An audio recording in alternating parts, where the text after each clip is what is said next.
So good afternoon everyone. Is it audible? No.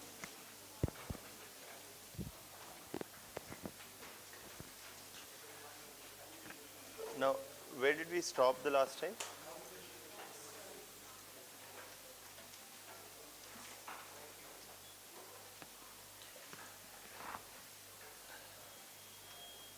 So we had basically talked about the formation of the Congress, right? We talked about the formation of the Congress. Is it not working? It's the fan. Here so everything is open.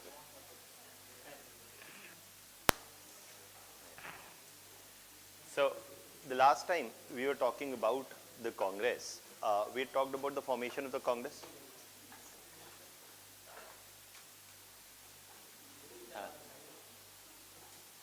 जो नहीं चल रहा है सब चला लीजिए. Is it working? No? हाँ तो चला.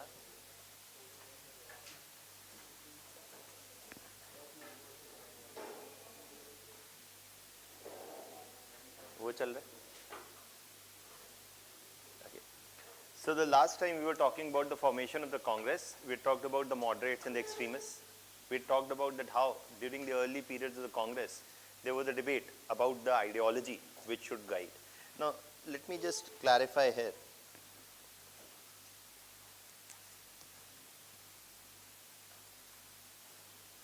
What does the word ideology mean? मानसिकता. हाँ, ठीक है.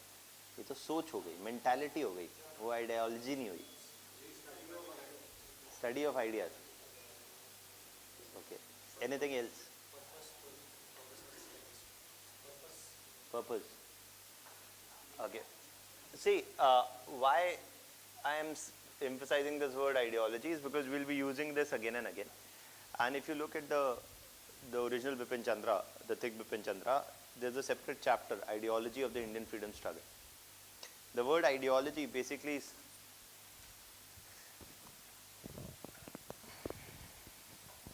the word ideology, no?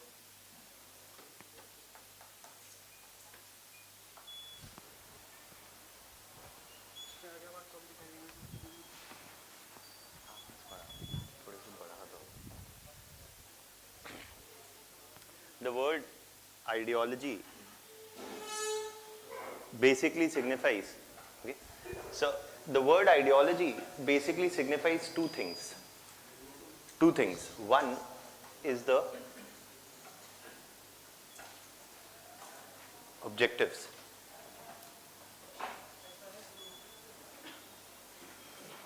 And second is the strategy. And the objectives also have to be well defined.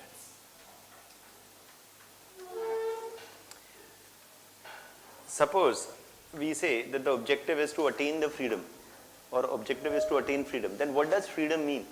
That has to be well defined. And how is it going to be achieved also has to be well defined. What is the strategy that will be followed to achieve the objective? Both of them are often included within any study of ideology. Okay, just to say concretely, if I say today Vikas, you want Vikas, everybody wants Vikas, but what do you mean by Vikas? And how are you going to achieve it? Or everybody says Swachh Bharat. Arey, what is there? You clean your house also, that is Swachh Bharat. Or what exactly entails Swachh Bharat has to be well defined. And what is the strategy to achieve it? Okay. So, if that is something that ideologies often focus upon. And in the context of what we had discussed before, of the moderates' view, or the views of the moderates and extremists, isn't it exactly two different ideologies? Or partly similar ideologies and partly different ideologies? Or there is a certain amount of similarity and certain amount of differences between the two. To the extent that while that both had partly different objectives and also shared partly different strategies, though they had similarity amongst them as well, right? So in that context, what you're basically trying to say here, that these are two different ideologies within the Congress, and we will see keep seeing that these ideologies, there are other ideologies also which keep entering the freedom struggle also and within the Congress also. So why am I saying this? Because जैसे अभी आपका question आया था 2 years ago, there's a question that many ideologies have influenced the Indian freedom struggle since its 2 or 3 years ago, since its inception. Discuss the influence of new ideologies introduced since the Gandhian phase of the Indian freedom struggle. So बार-बार ideology जो शब्द है, this is what ideology means first, and we'll keep coming to it again and again. Now, this is the background. Now let's go ahead and discuss today, firstly from the period of 1905. From the period of 1905 to the period of 1911, the partition of Bengal.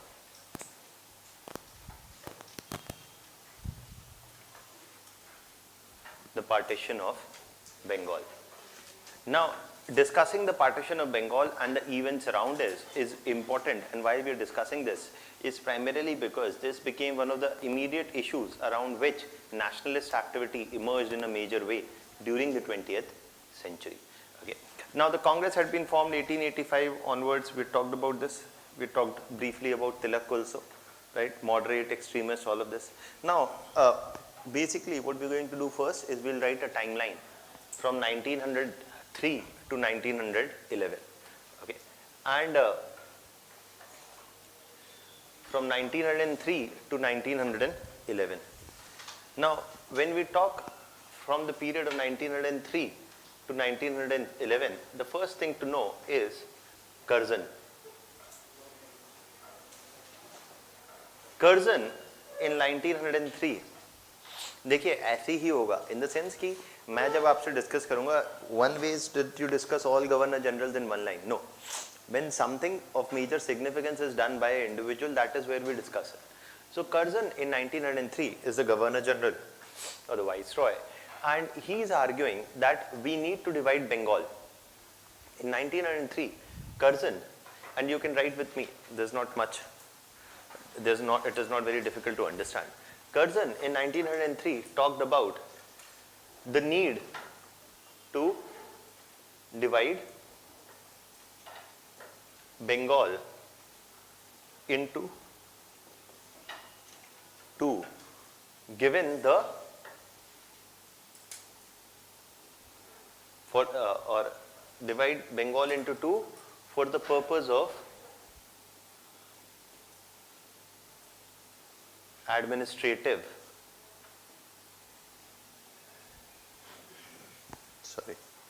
for the purpose of just a second.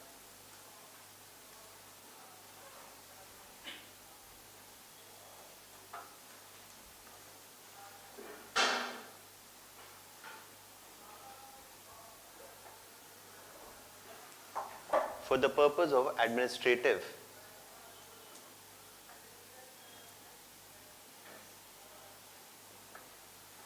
convenience. For the purpose of administrative convenience. The need to divide Bengal into two for the purpose of administrative convenience. देखिए बंगाल तब कैसा था जैसे उत्तर प्रदेश है ना. Bengal had Bengal, West Bengal, Bangladesh, parts of Odisha, parts of Bihar, and parts and extending in the border just up to Assam. Okay, so it was administratively too large an entity, and the British said that for the purpose of administrative convenience, we will divide this Bengal into two entities. Okay, and that is what they said. At this point of time, the Congress was opposed to the partition of Bengal. Now let's just first understand why is the Congress opposed to the partition of Bengal.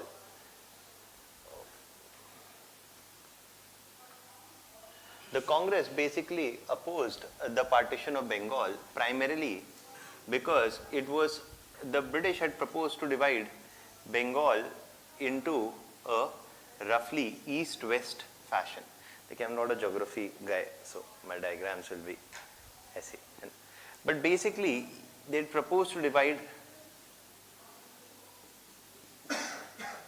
Bengal into a east-west fashion, where Bengal would be divided into two. Now, the first question that you can think of is, if Bengal has to be divided for administrative convenience into two, you can divide it like this also. You could divide it like this also. You could divide it like this also. 100 ways of dividing two things into two equal parts. कैसे भी काट सकते हैं. But why exactly east-west kind of orientation was devised? The Congress argued that this kind of orientation is devised primarily because of two reasons. One is to reduce the Bengali speaking population into a minority, where into a minority within western portion, because they said that in the newly created western portion of Bengal, Bengali speaking population would be roughly reduced to less than 50% of the population, and the Odia, the Bihari and partly the Assami speaking population will constitute more than 50% put together. Okay, and the Bengali speaking population would be reduced to less than 50% of the total. Now, why is this significant? I'll explain in a minute. And the Congress, if you remember, I had told you before also, initially is dominated by whom? The people from Bengal as well as the Bombay province. It is the educated, upper middle class educated elites of Bengal and Bombay who were some of the early founders of pre-Congress associations also, and were also dominant within the Congress. And Bengal was one of the few areas wherein urban areas Congress had a certain amount of reach, and especially amongst the Bengali speaking population. So dividing Bengal into two was significant because of this reason. That will become more clear, which I'll explain the other reason, then it will become clear. So one thing is that if you divide Bengal into two, in the eastern Bengal, in East Bengal, most of the big landowners were to be the Muslim landed elites. Most of the big landowners were to be the Muslim landed elites. Okay. In East Bengal, most of the landowners would be the Muslim landed elites. Why is this point significant? This point is significant primarily because these Muslim landed elites were the big landlords in this region. Okay, historically, from the time of the Nawabs of Bengal, etc., most of the big landowners in East Bengal were the Muslim landed elites. Now, if you remember, tell me something. After 1850s, were the landed elites supportive of the British or opposed the British? After 1850s and after 1857, the landed elites and the princely states were largely supportive of the British, right? So what do you think? The Muslim landed elites in East Bengal, will they be supportive or not? Yes or no? They were supportive of the partition because of two reasons. One is that it would allow, is firstly, given that they had a closer proximity to the British, this is something was a decision they were supportive of. Secondly, also, if you remember the Council Act of 1892, it is introducing what? Elected Indians. And who are those individuals who are going to have a major say? Those who own land and education. So the Muslim landed elites of East Bengal will have majority of the voting rights in the region also. And by virtue of majority of voting rights in the region and being the dominant local elites, they will be able to dominate what? The politics of East Bengal. So with the aim of dominating the politics of East Bengal, as well as with the other idea that given that their interests sided more with the British, landed elites' interests in general sided more with the British. So the Muslim landed elites of the East Bengal were supportive of the partition, but the Congress was not. Because for Congress, which was spreading its wings in Bengal, this was a challenge. Because by dividing Bengal into two, Eastern Bengal would become the domination, could become an area where the Muslim elites, landed elites could be dominant, decreasing the hold of Bengal, decreasing the hold of Congress in Eastern Bengal. Whereas in the West, given that the Bengali speaking population will be reduced to a minority, it would basically do what? It would basically mean that the reach of Bengal, or the reach of Congress even in Western Bengal would be limited. Okay. So the Congress argued that the decision to divide Bengal was primarily taken to weaken the hold of Congress and Indian nationalism in Bengal by dividing the Indian masses in Bengal along religious and linguistic lines. Religious lines में कैसे division है? Where East Bengal, most of the landed elites are going to be Muslims, whereas that was not the case in the West. Whereas linguistically, how is it a division? Is that Bengali speaking population is reduced to a minority in Western Bengal. Do you get this point? This is essential to understand as to what is actually the Congress opposition. The Congress is saying that a unified Bengal could become the nerve center of Indian nationalism. Dividing Bengal in such a manner is going to weaken the hold of Congress and Indian nationalism in one of the first early areas where nationalism was seeking to emerge. On top of that, Curzon had made another statement in 1903 that it was his personal wish. Dekhiye, Curzon was being criticized by the Congress. In 1903, Curzon had given this proposal that the British government is looking to, carry out a partition for the purpose of administrative convenience. When this idea came out, Congress members criticized Curzon's policies, and Congress members were critical of Curzon's policies, which led Curzon to issue a statement that he would personally ensure the demise of the Congress. So, anyways, Curzon also got miffed a bit, and Curzon issued a statement that he'll personally ensure the demise of the Congress. And if you remember, I told you the Universities Act of 1904, Rayleigh Commission, all of that had been introduced also during the time of Curzon. So Curzon already enjoyed a certain degree of unpopularity. The decision to partition Bengal is just making things worse, and Curzon also issued a statement. Now, it is in this context that in 1903, when this idea was proposed for the first time by Curzon, the Congress argued against it. Congress argued against it and made its opposition clear to this idea by the beginning of 1904. So by 1904,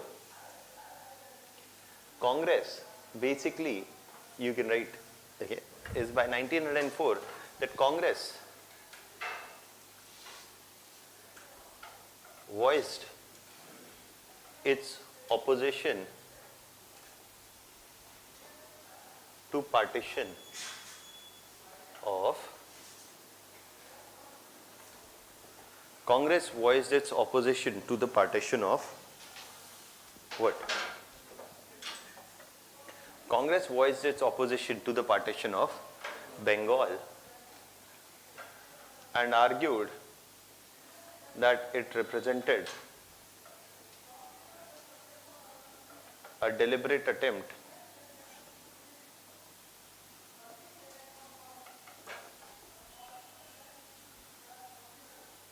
to weaken. It represented a deliberate attempt to weaken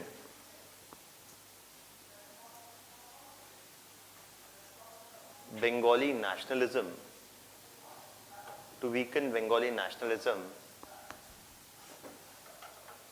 by dividing it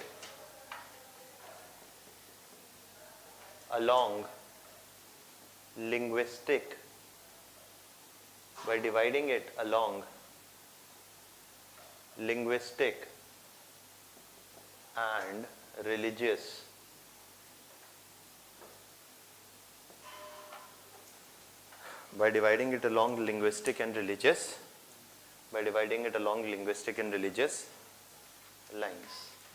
I'm sorry for my handwriting, but it's okay. Okay, that is what is the Congress opposition, and Congress, how is the Congress going to voice its opposition? The opposition of the Congress was voiced through writing letters and articles in the newspaper, the old moderate strategy, right? The Congress is making its opposition to this idea clearly visible in 1904 by writing a number of letters. However, in 1905, you see that despite Congress opposition and despite the known opposition of Congress to the partition of Bengal, Curzon went ahead and, you see, the partition of Bengal is notified in 1905. Despite opposition, the partition is notified in 1905. Now, when the partition is notified in 1905, not just Curzon is criticized, it is the moderates also who are criticized.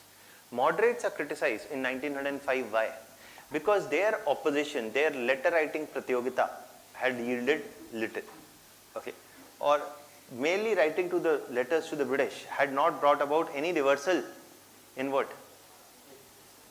In reversal in British attitude or policy, and the British had gone ahead and announced the partition of Bengal. So the extremists criticized the moderate strategy as useless and ineffective in preventing the partition of Bengal, and argued that there is a need to move forward with a much wider definition of what is the extremists argued that there is a need to move forward with a much wider method of protest, and that involved the use of masses, and that is why they argued the whole extremist ideas that we've discussed before. That is what they said, that involving the masses is critical, and the use of instruments of boycott and Swadeshi must be put to use. That is what they said, and the instruments of boycott and Swadeshi were put to use after this time. In 1905, extremists argued, and thus for the first time in the Indian freedom struggle, 2 decades after the formation of Congress, the Congress is for the first time giving public speeches in a major way, and arguing that the people must oppose the decision of partition of Bengal. How? By the use of Swadeshi and boycott. We talked about the idea of Swadeshi in detail? No? Okay. So we'll talk about it. So, देखिए इस बार भी आपके mains exam में question है, गांधी सवाल जब भी कम आएगा तो गांधी के बिना तो यूपीएससी का हो नहीं पाएगा, है ना. So that is something which is there.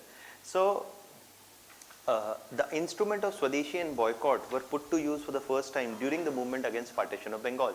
Though often in popular parlance we try to or we equate Gandhi with the adoption of Swadeshi and boycott, it is not the case. Swadeshi and boycott in a way were pre-Gandhian techniques. What is Gandhi's contribution, we'll come to later on this issue, is to put it to more wider use and to give Swadeshi a more holistic definition also. But Swadeshi here was based on the idea of Atma Shakti or self-reliance or self-sufficiency, and decrease the reliance on imports, right? Burning of foreign cloth, decreasing the reliance on foreign goods, promoting indigenous goods. That is what is Swadeshi. Swadeshi and self-sufficiency is also expanded to the idea of setting up Indian-run schools, okay, decreasing the reliance on British schools. And Indian-run schools will develop what? Political consciousness amongst Indians, they argued, will make them aware about the nationalist cause from an early age, and something which will politically educate the next generation of Indians. Today Indian education has no such objective. Today Indian education has only one objective, is कि 99% आना चाहिए, maths, physics, chemistry, biology, बस ज़्यादा commerce, बस अभी हो गया. So political consciousness is not often the objective of the Indian middle class also when they go for education. But कोई नहीं, हम वापस. But this was the objective then of Indian education. And this is something that they say in 1905. The extremist Congress leaders were the ones who were to give this call.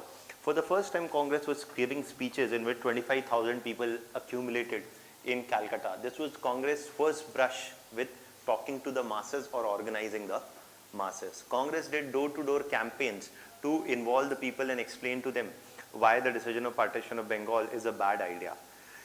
Even prominent individuals like Rabindranath Tagore wrote the poem Amar Sonar Bangla, primarily emphasizing the idea of a glorious Bengal and the need to keep Bengal united. Okay, and this is something which later becomes a national anthem of Bangladesh, right? So all these things were happening in the area of literature, involvement of masses, giving public speeches, writing articles, and witnessed the participation of both Hindus and Muslims. However, the movement against partition of Bengal also had certain things and certain weaknesses. One weakness is that this is first attempt to move towards involvement of masses. So it's not something which is reaching out all of a sudden to all areas. देखिए, back then there is no Facebook, Twitter, WhatsApp. Reaching out to the masses involves hard political work on the ground. Congress is an organization primarily centered in rural areas or urban areas? Urban areas. And the masses are in rural areas. So the reach of the Congress is not too big. And the movement against partition of Bengal, this involved masses, does not mean कि पूरा बंगाल ही सड़कों पे उतर आया था. Okay, it is something which is a mass movement, but there can always be a greater involvement of the masses. This is just the beginning in 1905. So the movement against partition of Bengal is launched in 1905. Now, and it involved the use of Swadeshi. Now, let's just briefly talk about the idea of Swadeshi. So what is Swadeshi? So let me just precisely say what is Swadeshi goods.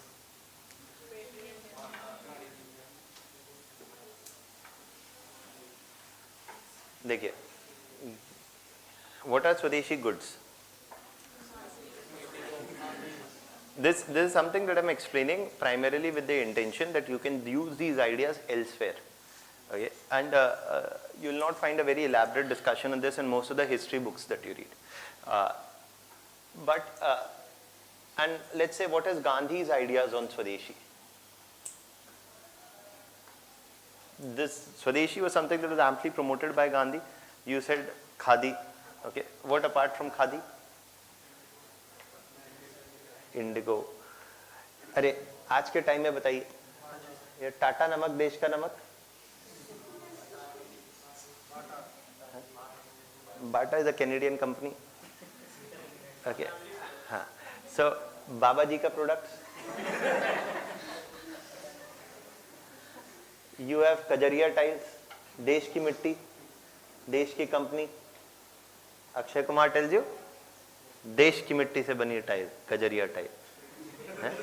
So this Swadeshi tile, the Swadeshi car, Tata Nano.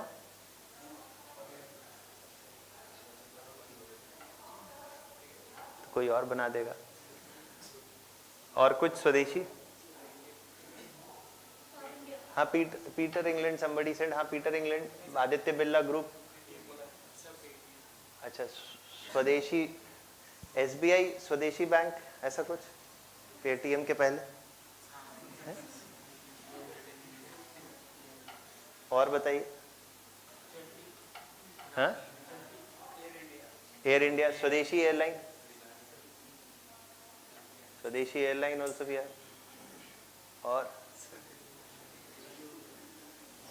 और बताइए, और क्या स्वदेशी? इसमें तो कुछ भी नहीं है स्वदेशी. नन ऑफ दिस इज स्वदेशी. HMT क्लॉक, स्वदेशी कार एम्बेसडर, प्रीमियर पद्मिनी, है ना, बंद हो गया सब. ये नए है ना स्वदेशी, इसमें तो कोई भी स्वदेशी नहीं है. What is swadeshi? Any idea? Made in India is swadeshi. हाँ, made in India by Indians. So then Tata Nano is swadeshi, made in India by Indians. Anything more than made in India by Indians? Raw materials must be procured from within India.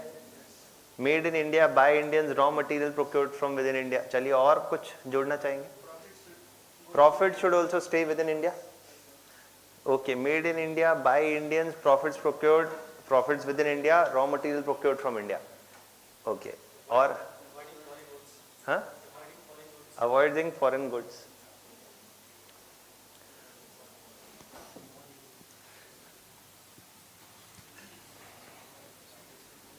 Swadeshi basically is an idea that I told you promotes the idea of self-sufficiency. Gandhi built on the idea of Swadeshi and said that any Swadeshi enterprise must promote self-sufficiency at 3 levels. At the levels of an individual, at the levels of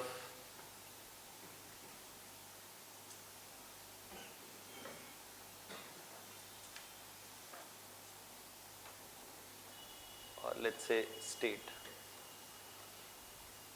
Any Swadeshi enterprise must promote self-sufficiency at all the three levels. For example, how do you make an individual self-sufficient?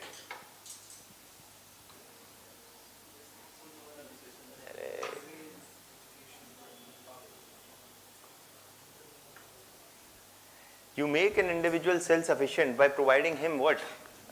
Employment and a sustainable source of gainful employment.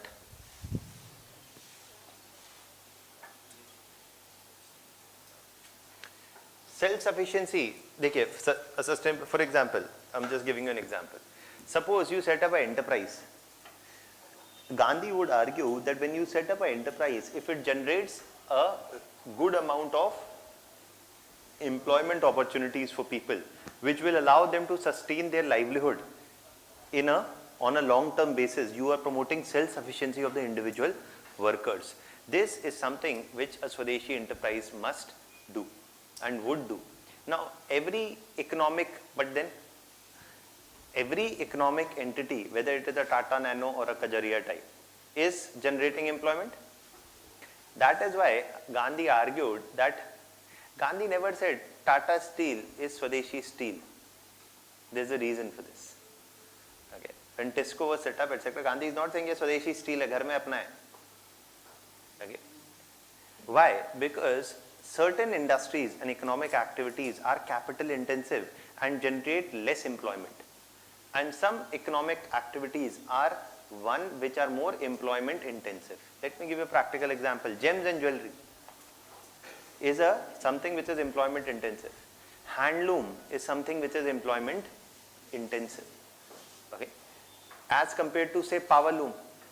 Power loom is textile mills which are run largely by huge machines with electricity with a minimal use of labor. So just merely generating employment is not enough. You should generate gainful employment and something which is basically employment intensive. Okay, I'm going to talk about 3 or 4 ideas of Gandhi here. Okay. So Gandhi is building these ideas actually more carefully. So he's saying employment generation, gainful employment generation in a sustainable manner for a significant number of people is important for an enterprise to be called a Swadeshi enterprise. Second, he's saying this self-sufficiency that is promoted must be promoted not merely at the level of the individual but the level of the larger community. And to that extent, for ensuring that you have sustainability at the level of community, he is also emphasizing the idea of environmental. What?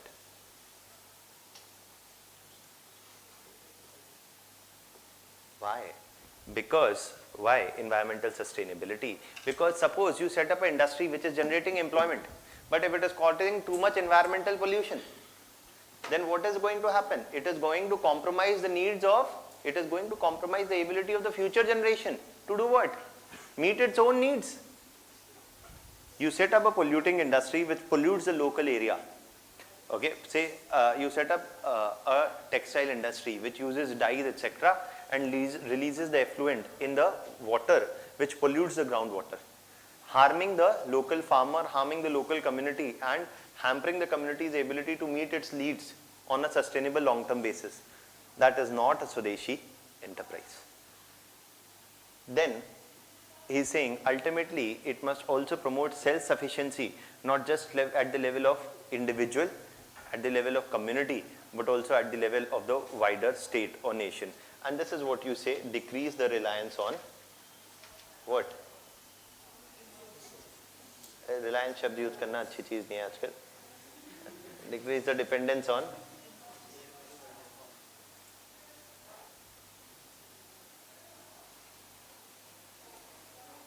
imports.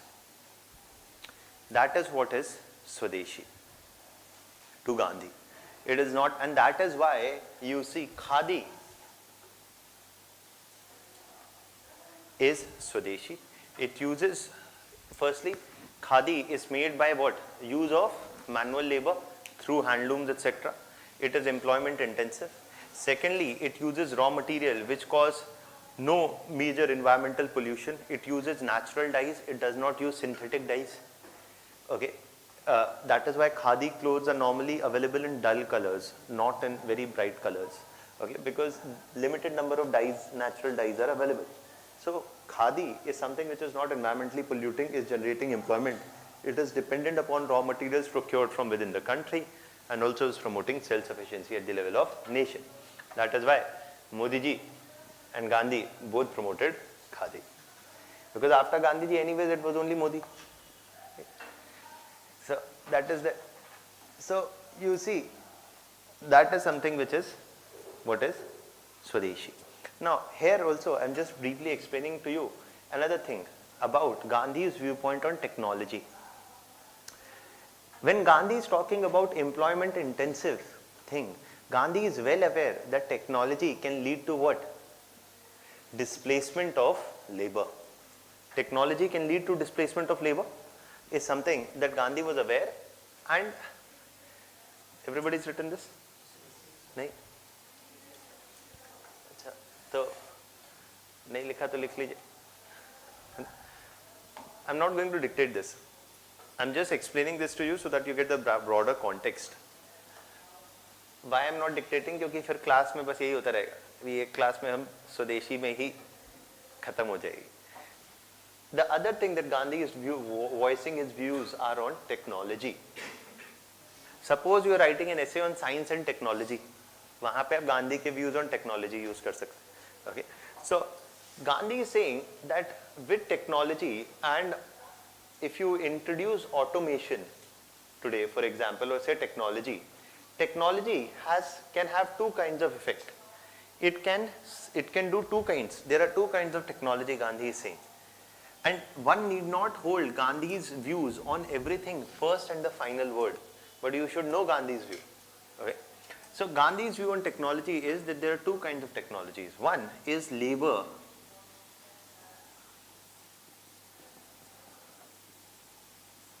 displacing. A technology which displaces labor, and the other kind of technology is one which would reduce the drudgery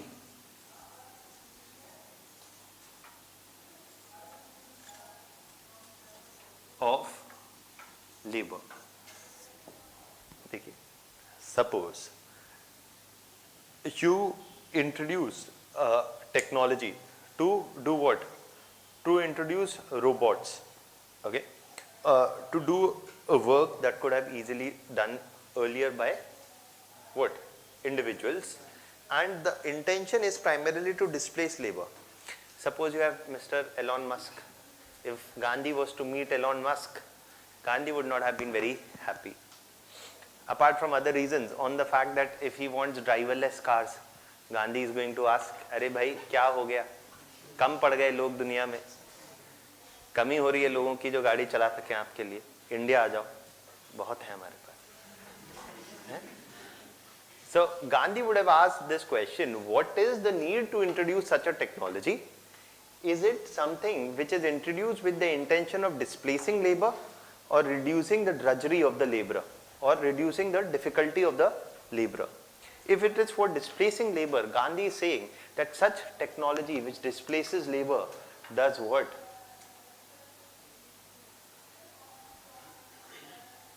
Generates unemployment. Such technology which displaces labor generates unemployment. Now, basically, so this is Gandhi's viewpoint on technology which displaces labor. Now, I am not saying that that means that today, as the great grandsons and daughters of Gandhi, you should what?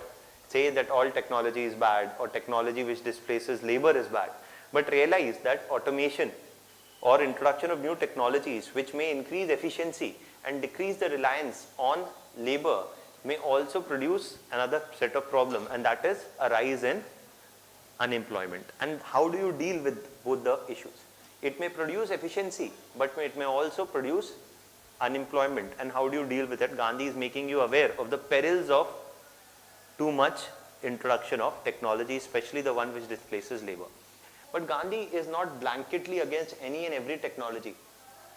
He is saying technology which reduces the drudgery of labor is most welcome. For example, if you see today, manual scavengers are dying increasingly in larger numbers while cleaning septic tanks, etc. Right? So if technology was to be introduced to make their work easier and prevent them getting exposed to toxic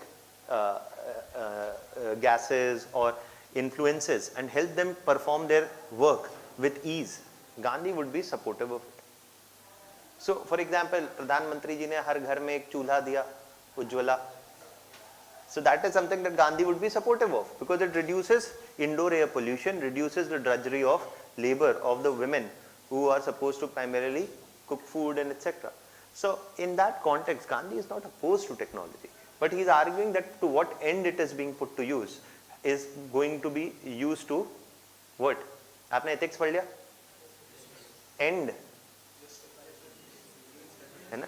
अभी आपका तो अभी मैं ये नहीं कह रहा हूँ कि गांधी यूटिलिटेरियन है, ठीक है? गांधी तो मतलब अगर कांत के कोई उत्तराधिकारी होते प्रेजेंट टाइम्स में तो शायद गांधी होते, ऐसा ज़रूरी नहीं है वो भी, लेकिन फिर भी तो Gandhi is not just arguing about ends, but he is saying but that ends to the extent which technology you are introducing with what motive is what is going to determine which technology is acceptable and which is not, and which we must be cautious against. So to that extent there are Gandhi's views on technology. And so while introducing any technology, Gandhi is making us aware about what? The social costs of introducing technology and the social aspect or the social impact of introducing new technologies, they must also be factored in. Okay, अभी आपने बोला कि आधार लाएंगे, हाँ, but if Aadhaar, I'm just saying from an ethics point of view, आपने ethics पढ़ लेना तो मेरा काम बहुत easy हो जाता है इधर उधर की बकवास करने के लिए, है ना? For example, you see Aadhaar, if there is a physically challenged individual who cannot make use of the biometric system for whatever reasons, the Aadhaar, that is why has, initially it is based on biometric and the thing, but a number of people's fingerprints etc. cannot be read, and there are exclusion errors. Basically individuals who needed to verify, but because the fingerprints etc. are not readable, they cannot use what? The verification system of Aadhaar, and thus could not avail of government subsidies or services. So then Aadhaar, that is why today is moving towards facial recognition. कि अभी आप थोबड़ा दिखा के ही हो जाएगा. But what about old age people who need pensions and who may find it difficult to get an unemployment pension of 200-300 rupees, 500 rupees, and they have to come all the way to the pension center to get their pensions. Okay, so whatever it is there, what you need to understand is that if technology is being used, Aadhaar is a technology new. Gandhi would ask that introduction of such technology, is it easing the drudgery or not? If it is easing the drudgery, well and good. If it is not easing the drudgery, then it is perhaps not very justified. Okay. So that is the kind of questions. You know, what is the objective, and is that objective to ensure the well-being, that kind of a thing. So that is what you see about technology. So Gandhi's view on technology is not that he is opposed to all technologies. He is opposed to a certain set of technologies or the social cost of certain technologies. Is this clear? चलिए अभी वापस आ जाते जहाँ हम थे on Curzon and 1905. So in 1905,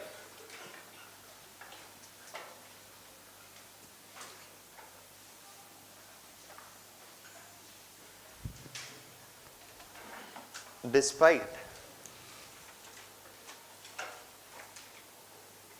a year of moderate-led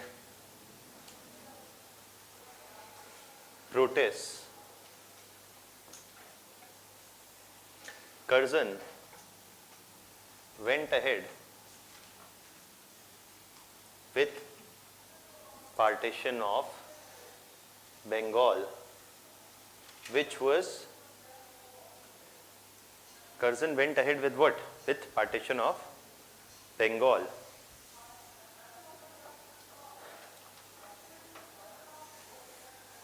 Curzon went ahead with partition of Bengal.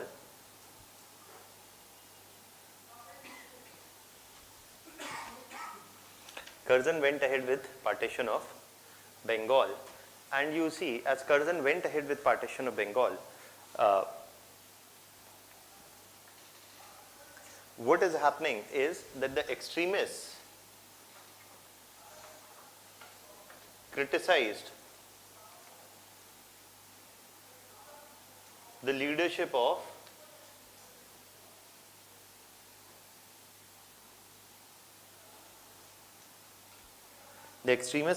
criticized the leadership of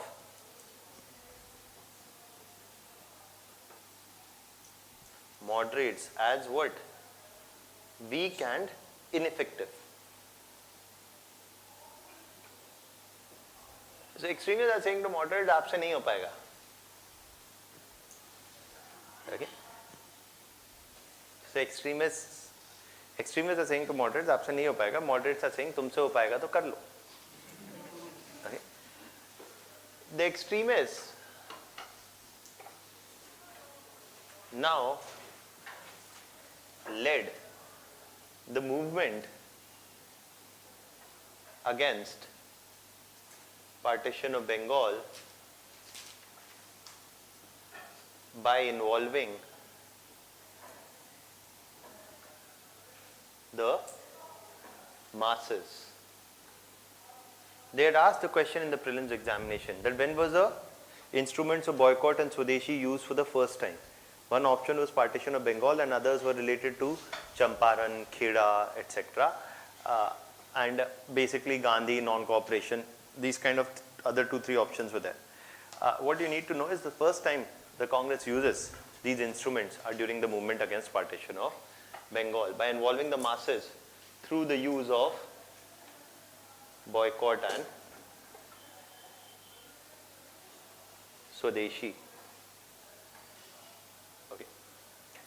Through the use of boycott and Swadeshi. And this is something which is happening in 1905.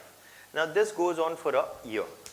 This all movement is happening in Bengal, not anywhere else. This is all happening in Bengal. After much deliberation, the moderates agreed to extremist strategy, and this is how it is happening. Moderates are reluctant. Why? Because they fear a British crackdown. Through the use of force, they feared a British police crackdown or that Congress leaders could be imprisoned. But the extremists are insistent that we need to move forward by involving the masses. This is what is happening for the first time in 1905. Now a year of protests followed, and in 1906 you see that there is a certain amount of change. What is happening in 1906? Ki ek saal, 1 year of extremist strategy had been implemented where? In Bengal. And now moderates asked to the extremists by the next session of the Congress, what have you achieved in the past 1 year? The moderates now asked the extremists कि आपसे भी कुछ नहीं हो पाया. If we were unable to prevent partition of Bengal, you have been unable to ensure its reversal. So to that extent, the moderates also criticized the extremists कि आपसे भी तो कुछ नहीं हो पाया. Your strategy has also not achieved anything. Extremists said that our strategy has not failed. Rather, we need to apply it at a bigger level. Take it beyond Bengal, etc., etc. And if they are not still ready to go ahead with partition of or call of the partition of Bengal, we should ask for Swaraj. We should ask for independence. Okay. Moderates ने बोला देखो फालतू बात तो करो ठीक है. So moderates are afraid that this will lead to what? Calls for Swaraj, etc. will lead to what? A British crackdown and will put everybody in jail. And basically that is why they are skeptical of all such ideas. But to build a bridge between the moderates and extremists at this point of time and carry forward the struggle, Dadabhai Naoroji is made the president of the Congress in 1906, for the 1906 session. Actually, Naoroji himself was a moderate leader, but he was the one who was respected by both the moderates and the extremist camp, though he was primarily a moderate leader, and his task was to somehow bring about a rapprochement between the two. Okay, between whom? Between the moderates and the extremists. And this is something that he is doing in 1906. He is saying to the extremists, what do you want? You want to you want to give a call for Swaraj? Okay, we will give a call for Swaraj. That Congress will argue for Swaraj from here onwards. To the moderates, he said, don't worry, while we give a call for Swaraj, we will ensure that the British do not make such a demand which will make it easy for the British to crack down on the Congress. So he said, we will argue for Swaraj. Okay. Swaraj, firstly he said, Swaraj, what do you mean by Swaraj? देखिए वही बात, जैसे विकास, अरे what do you mean by Vikas? Swaraj. So basically he's saying that Swaraj on the lines of wide British colonies. देखिए, there were two kinds of British colonies. One where the British individuals, white British individuals had settled, and the other kinds of colonies were where the British did not settle down. Colonies where the British did settle down were places like Australia, were places like New Zealand. Okay, these were places where the white British population had went ahead and settled down. But there were other places like African colonies, or there were things like West Indies, or things like India, etc., where the British had largely not settled down. The British treated these two areas differently. For example, South Africa was also one area where British had settled down in some numbers. Okay, so but Australia and New Zealand were the classic examples, and the British treated white British colonies as different from non-white British colonies, in the sense that white British colonies were given autonomy. They would have local elected governments with a control of finance, budget, law and order, except in two critical areas, on foreign policy and the army. Foreign policy and army would continue to stay under the British Crown. Their commander-in-chief, etc., would be appointed by the British Crown. They would continue to stay under the British Crown, even though for other elements there would be local autonomy. They could have their regular elections, elect their individuals, etc. So autonomy on the lines of white British colonies. Naroji clarified that we want that India must stay a part of British. India must stay a British colony, but it must be treated similar to other white British colonies. That is what we mean by Swaraj.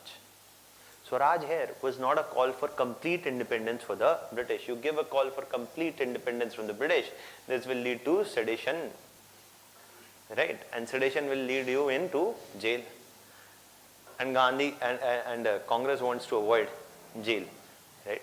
So that is what they said, Swaraj on the lines of white British colonies. That's what he clarified, Naroji. Secondly, he said, how will you attain this Swaraj? Wahi baat, Vikas. But how will you attain Vikas? So Swaraj on the lines of white British colony is going to be attained through the use of constitutional means. अरे partition of Bengal तो reverse हो नहीं रहा है. You will attain Swaraj through constitutional means, which is gradual devolution of power through legislative councils.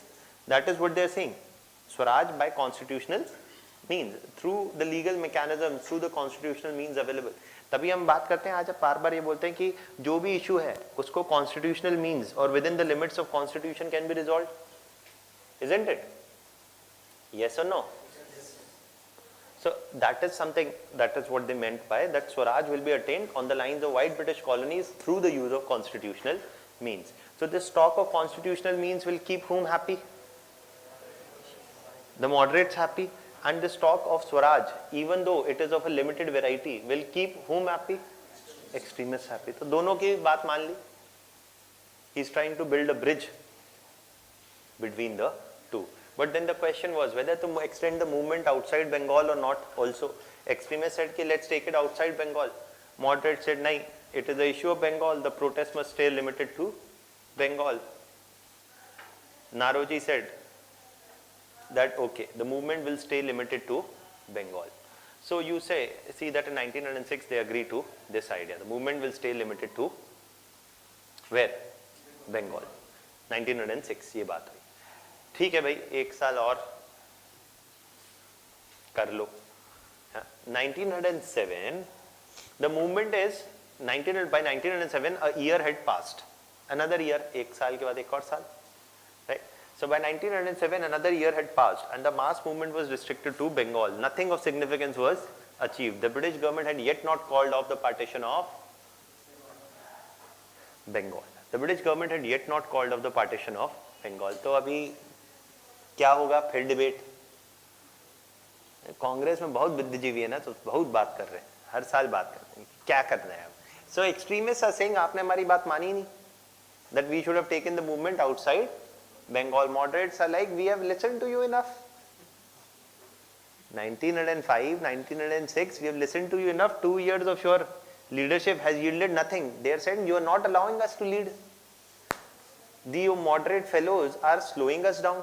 We want to take the movement outside Bengal. We want to build pressure on the British, but you are unnecessarily creating hurdles.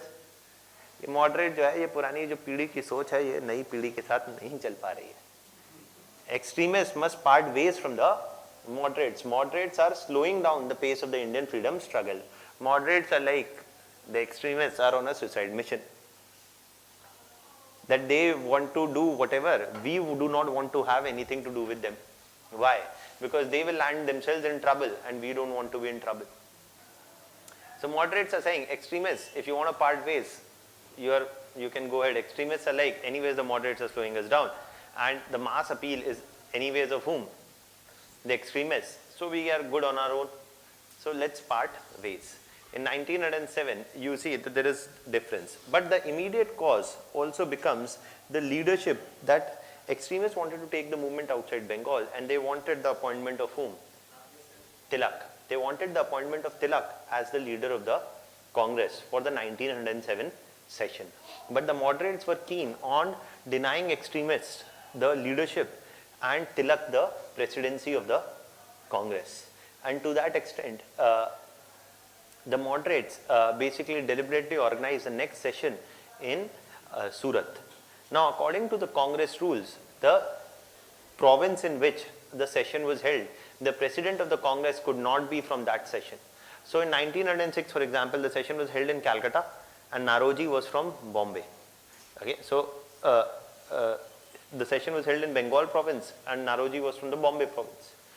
Now here the session is to be held in Surat and Surat then was a part of the Bombay province and Tilak was from Pune. So basically he's also from the Bombay province. So he is automatically not eligible to contest for the position of party president. The extremists saw this as a deliberate attempt to deny them the leadership of the Congress and also to Tilak.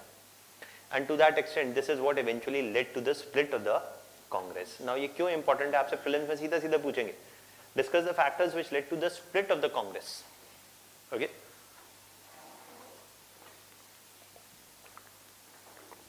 Discuss the factors which led to the split of the Congress. So these are the factors that led to the split of the Congress. Is dispute over whether to take the movement outside Bengal? Yes, that is the reason.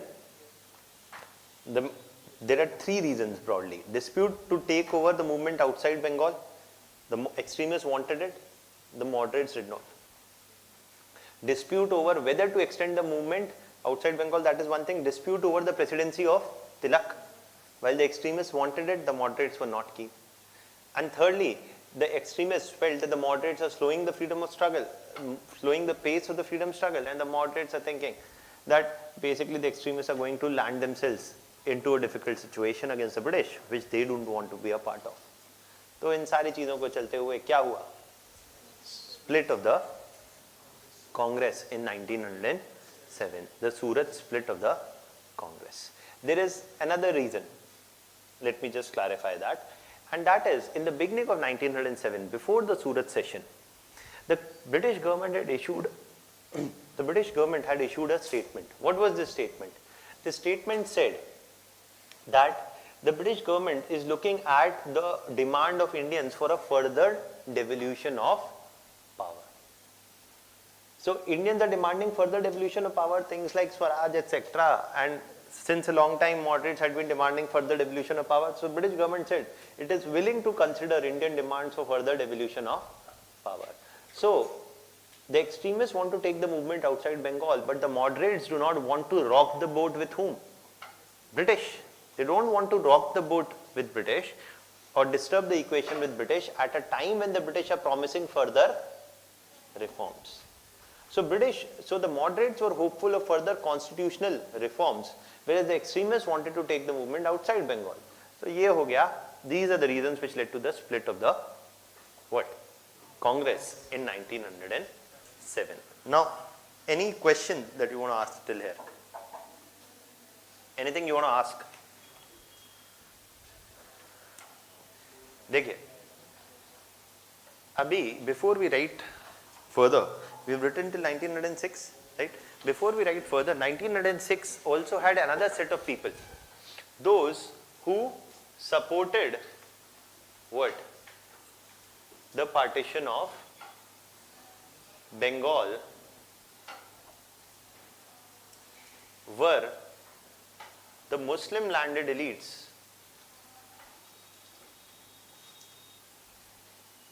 from where? From East Bengal, and this included Nawab Salimullah,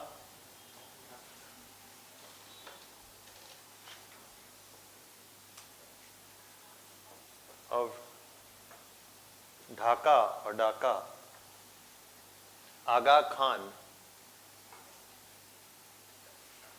and others. They basically supported the decision, the British government decision to partition Bengal. And they are the Muslim landed elites from eastern Bengal. And this delegation of Muslim landed elites from East Bengal basically went to Shimla to present their support to the British decision to partition Bengal. This is what is called as a Shimla.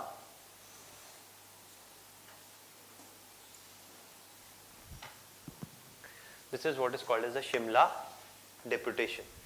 Basically, the delegation of these individuals from which form the prominent Muslim and landed elites of Eastern Bengal are offering support to the British decision to partition Bengal at a time while the Congress is opposing it. If the Congress argued that it represented the voice of Indians, then the Muslim delegation or the Shimla delegation basically also argued that it was also a voice. It is, if one section of Indians were opposed to the partition of Bengal, there was another section of Indians which supported the partition of Bengal. And that is what is the Shimla delegation doing, or the Shimla deputation doing. It is these individuals, the Muslim landed elites of Eastern Bengal in 1906, are leading the formation or led the formation of what? Of the All India Muslim League. Led the formation of the All India Muslim League. Yes? He led the formation of what? The All India Muslim League. Now, they are offering their support. Then, I'll talk about the Muslim League a bit more in some time. But let's, and that I'll explain a bit more about the Muslim League in a while. In 1907, we saw that following the, in 1906, we had to write first, right? We had not written about the 1906 session also, right? In 1906, Dadabhai Naoroji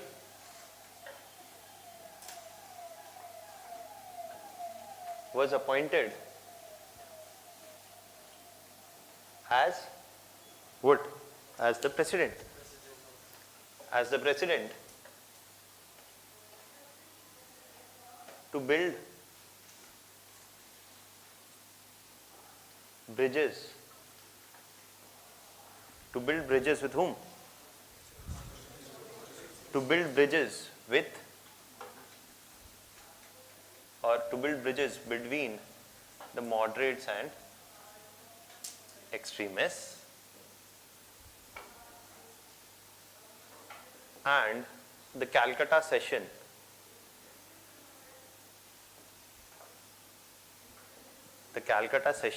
saw what? Saw a call that was given for, the Calcutta session saw the call that was given for Swaraj. In the Calcutta session, the call was given for Swaraj on the lines of white British,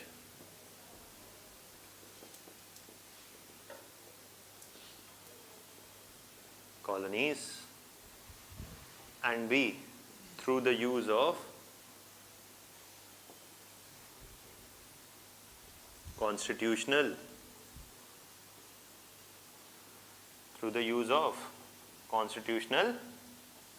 means, isn't it? Through the use of constitutional means. On the line, the white British colonies through the use of constitutional means, while the movement would stay restricted to what? The movement would stay restricted to Bengal. This is what is there. सीधा सीधा prelims में question आता है about why is the 1906 session of the Congress important? Because you see evolution in Congress. 20 साल पहले तो आवाज नहीं निकल रही थी. अभी आज इतने बड़े हो गए कि स्वराज की बात करेंगे. फिर आप छोटे थे तो आपने क्या बोला? हाँ पापा ठीक है. अभी आप बड़े हो गए. 30. You're like, I am 30 now. I'm no more a kid. Right? अभी स्वराज, अभी घर आना है तो आना है, नहीं आना है तो नहीं आना है. Sitting in a movie yesterday at 11 o'clock. कौन सी movie है? अंधाधुन. My dad called. He's like, I said, I'm watching a movie, I'll talk later. They're like, at this time you're watching a movie in Delhi. I switched off the phone. बाद में बात. Swaraj.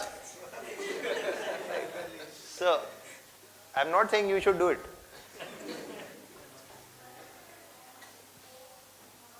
So,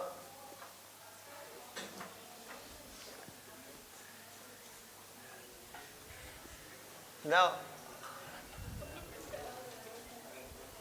1907.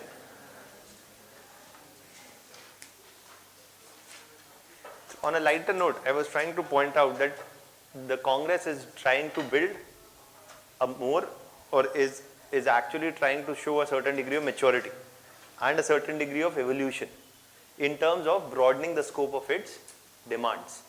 From the time where they're talking of Indianization of civil services and things like Indianization of civil services, etc., they are now giving a broader agenda for talk about Swaraj or self-governance on the lines of white British colonies. It's a certain amount of evolution in terms of the functioning of the Congress.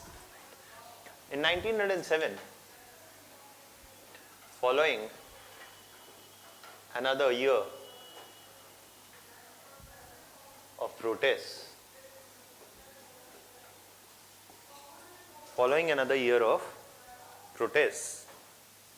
1907, following another year of protests,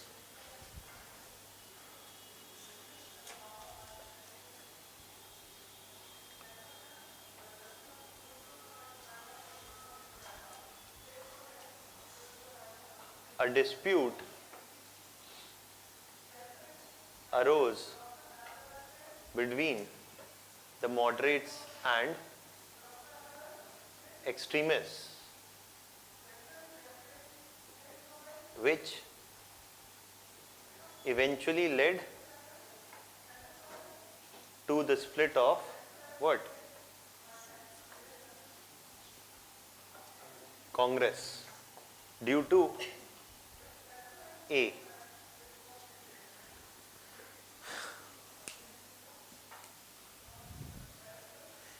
the extremists wanted to extend the movement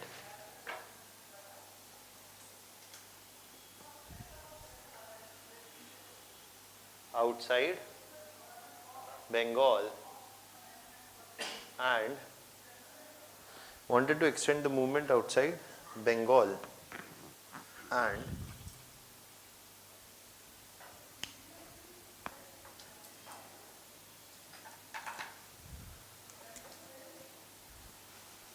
under the presidency of Tilak.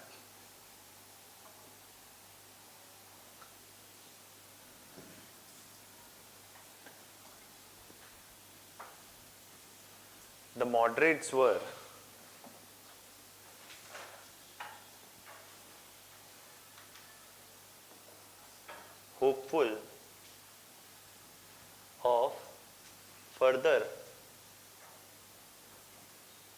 constitutional what? Reforms. The moderates were hopeful of further constitutional reforms.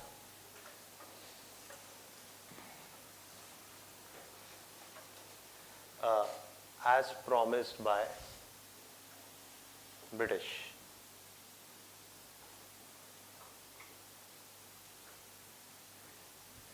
And C,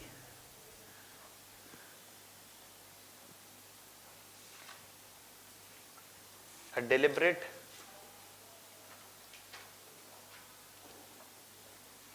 denial of presidency to Tilak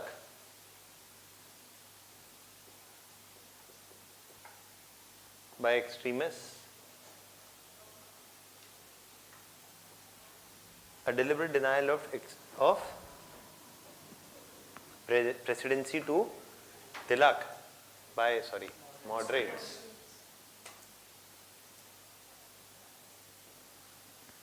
And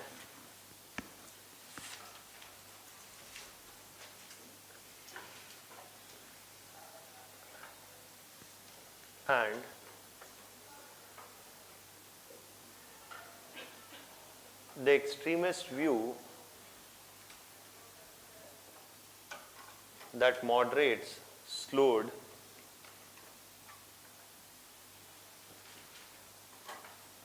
the pace of freedom struggle.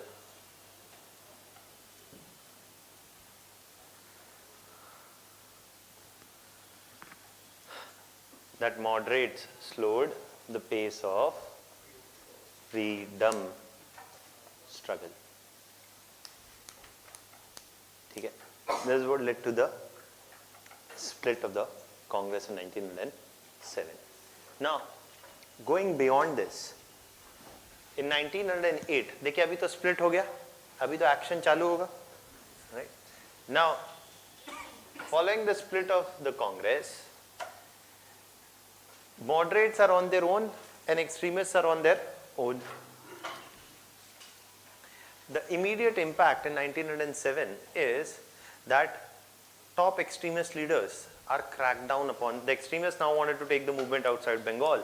In one go, the British government cracked down on the extremist leaders. How? Tilak was charged with raising disaffection against the British state, and was charged with raising disaffection against the British state, and was given a jail term of 6 years.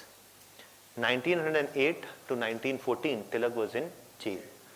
Lajpat Rai got a concession and he was forced into exile, and he stayed in London over the next few years. Prominent extremist leader from Bengal, Aurobindo Ghosh, was forced to retire from active politics, and he took more towards spirituality, etc. after 1908. So top extremist leadership was wiped out in one go by the British. Okay, so that is something which is happening. What is happening to the moderates, that we'll see in a while. But this is something that is happening in 1908. We say that from 1908 onwards, the top extremist leadership is nowhere to be seen. And the moderates are the ones who did not have any mass support anyways. Right? We said that the mass appeal of the Congress was built by whom? Extremists. The moderates did not have a mass base. And the moderates were hoping for a further constitutional reform. This further constitutional reform is what is introduced in 1909. That are the Mole Minto reforms, or the Council Act of 1909. And we will see that the moderates were not very happy with the Council Act of 1909 when we'll see the provisions of 1909 Act. The moderates are not very happy with the Council Act of 1909 because they felt that it is not transferring power to Indians in any substantive manner. So the moderates are left disappointed, we will see why, that we'll see, by the Council Act of 1909. And the extremist leadership is gone. The Indian freedom struggle is looking at the Indian freedom struggle, or one could say at least the Congress, is definitely staring at a bleak future.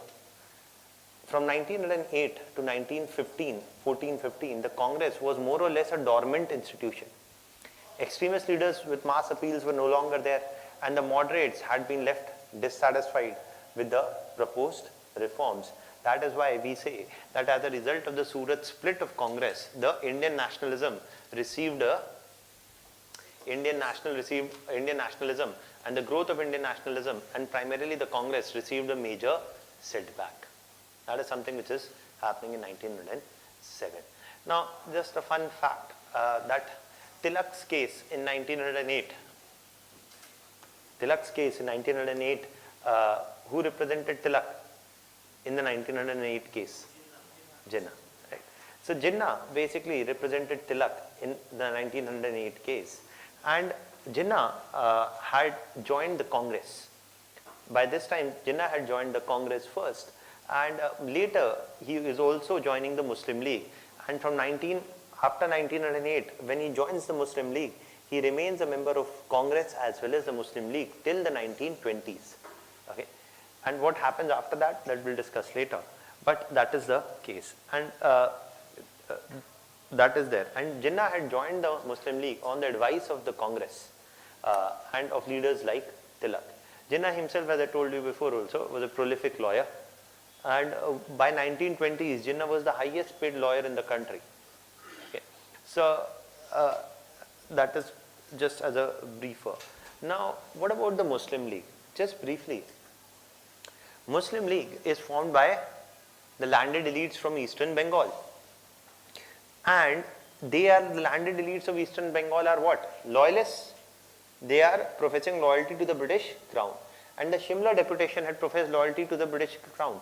The Shimla deputation had said another thing. The Shimla deputation had said another thing that we forgot to write down there. You can write one line there in the Shimla deputation. That Shimla deputation basically offered support, right?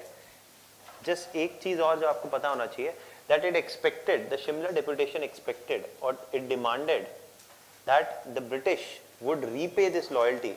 Don't worry, I'll just dictate that line. The British would repay this loyalty of whom? The Shimla deputation, with assured political representation for Muslims. You can write down that the Shimla deputation demanded that the British should repay this loyalty, with the grant of assured political representation. The British should repay this loyalty with the grant of assured political representation. The British should repay this loyalty with the grant of assured political representation.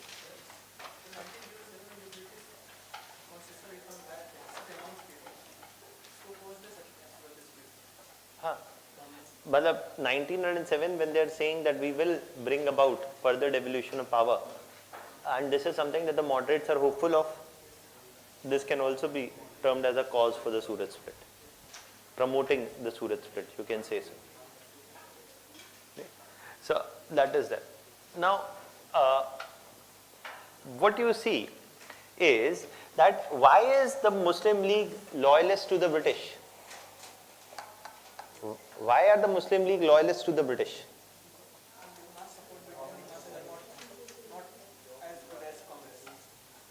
देखिए एक चीज समझ जाइए, अभी ना कांग्रेस का कोई बहुत बड़ा मास बेस है, मुस्लिम लीग का तो कुछ भी नहीं है ना. So it's not that Congress is like has too big of mass base in 1905-06. It's just starting out with a mass base. The Muslim League also does not have a mass base. But why is the Muslim League supportive of the British and the Congress is not?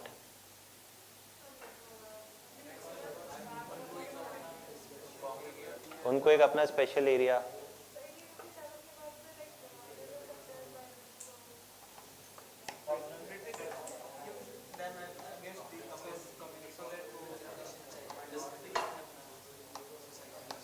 अरे ये बड़ी basic सी चीज है. Yes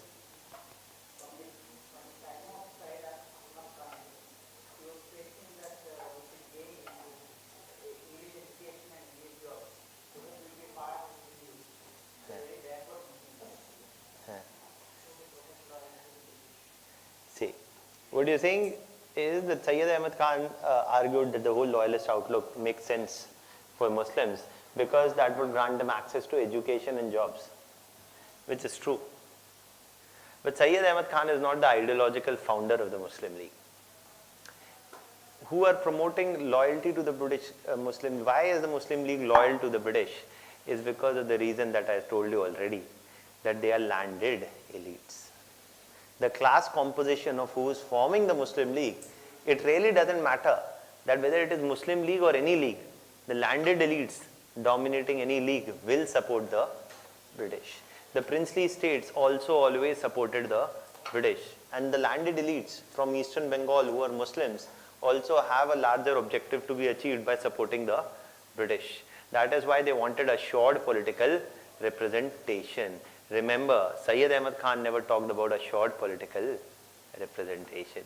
Sayyid Ahmad Khan now has become the ideological father of the Muslim League. Just because people want to trace a certain history. Abhi RSS will say that Vivekananda is our ideological founder, so aise thodi na ho jayega. So it's not that Sayyid Ahmad Khan has anything to do with the Muslim League in terms of direct propagation of the ideas of Muslim League. And the Muslim League here in 1906 is primarily representing the interests of not Muslims, but the landed elites from Eastern Bengal who are Muslims. Okay. The Muslim League is saying what? It is a representative of Muslim interest. But what Muslim interest? Who defines Muslim interest? What is Muslim interest? There is no deliberation in this. It is a small party composed of only the dominant elites from Eastern Bengal in 1906. Okay. That is why they are loyalists, not because they are Muslims. They are loyalists because they are the landed elites. Okay. So class and religion often overlap. This is a good example of this. Okay. So this is something that the Muslim League is saying, and we'll talk about Muslim League again and again later. Now, the Muslim League thus is supportive of the partition of Bengal. 1908. So basically, you can just write down one para. After 1907, the split of the Congress we have written, the causes, right? You can write down the next para. The Surat split of the Congress. The Surat split of the Congress considerably weakened. The Surat split of the Congress considerably weakened the Indian freedom struggle.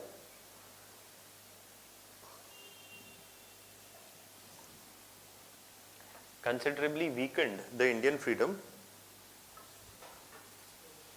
struggle as the extremist leadership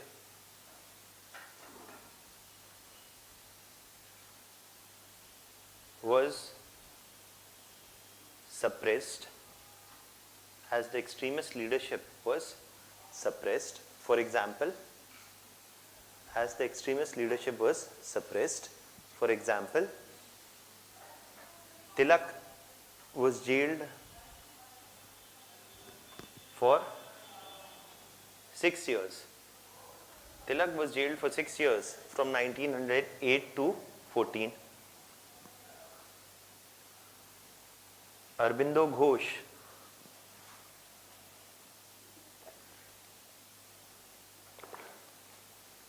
was forced to retire from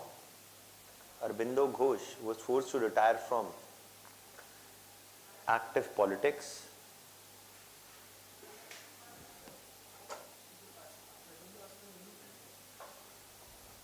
Aurobindo Ghosh was forced to retire from active politics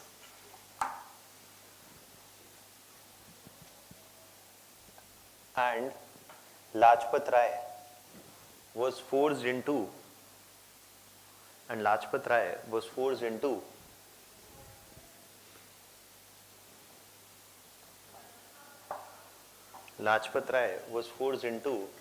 exile.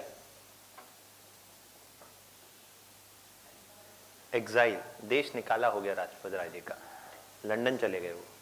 हमारे यहाँ से देश से जब लोगों को निकाला जाता है तो वो लंदन ही जाते, तब भी आज भी है ना। और भी ललित मोदी, नीरव मोदी, विजय माल्या, जो भी है। So, ललित मोदी भी थे एक, अभी वो वही है, वो आई नहीं, लोग भूल गए उनको ऐसे अभी, लेकिन कलमाड़ी वलमाड़ी इनको लोग भूल जाते हैं, अभी माल्या को भूलना मुश्किल है। King of good times, branding ज्यादा कर दी अपनी, है ना, खाया पिया कम, शोर ज्यादा, बाकी बड़े बड़े लोग निकल गए, चलिए कोई बात।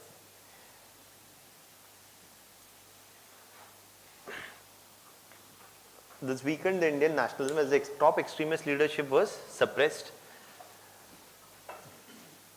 Next, you can write, moreover, the moderate leadership lacked a mass base. Moreover, the moderate leadership lacked a mass base.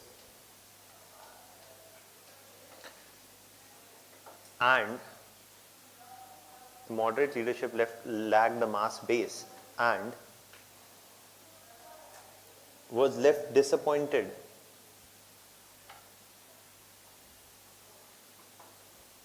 by the reforms of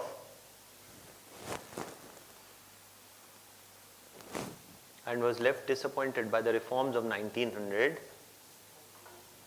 and was left disappointed by the reforms of 1909.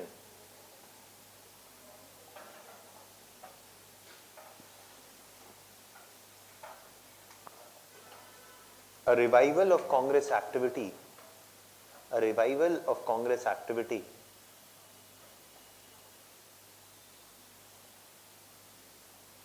and Indian nationalism was to be witnessed in a major way. A revival of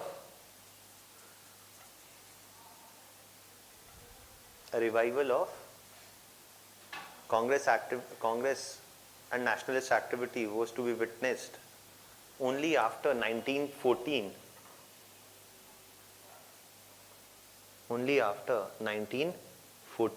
Following Tilak's release and attempts to reunify. Following Tilak's release and attempt to reunify what? Congress.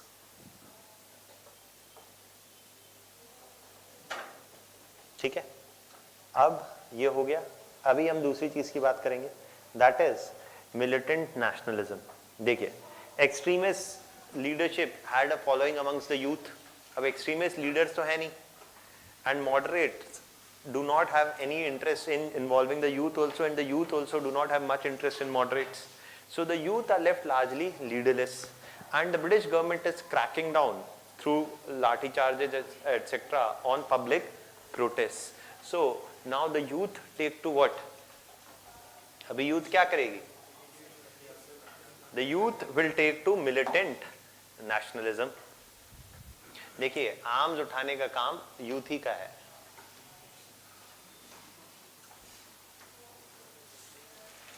In the sense that militant activities are often something which involve the youth, and it is something which is visible here.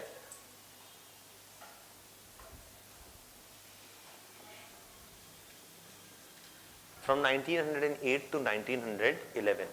Okay, 1908 to 1911, as the British government cracked down on open public protests, the youth now took to militant nationalism.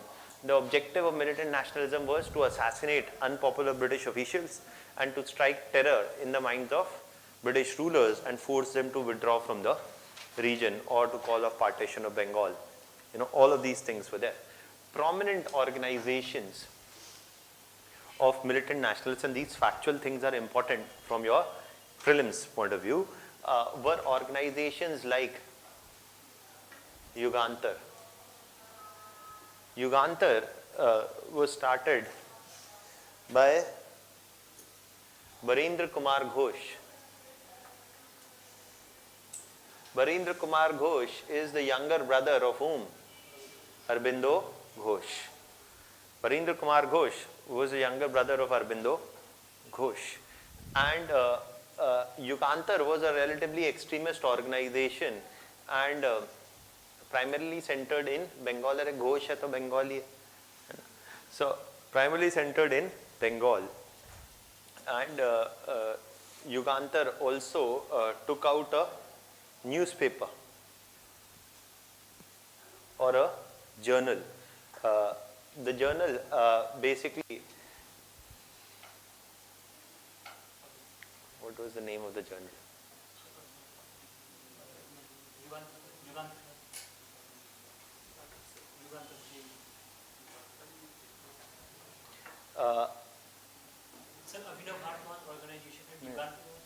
Abhinav Bharat alag hai.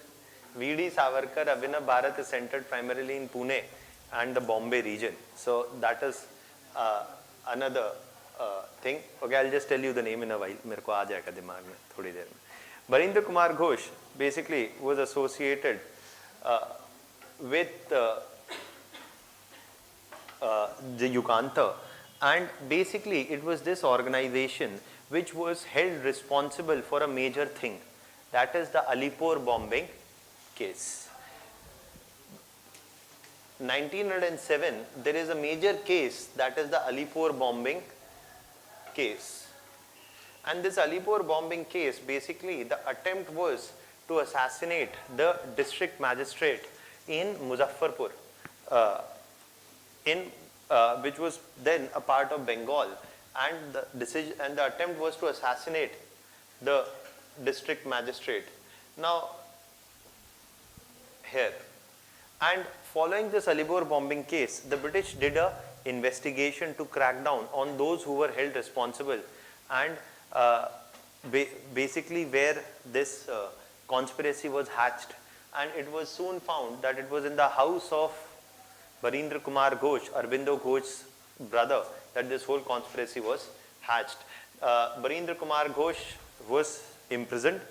Barindra Kumar Ghosh, Bhupendranath Datta, Barindra Kumar Ghosh, these all people were implicated. Okay, but Aurobindo Ghosh was left scot-free, was allowed to go free.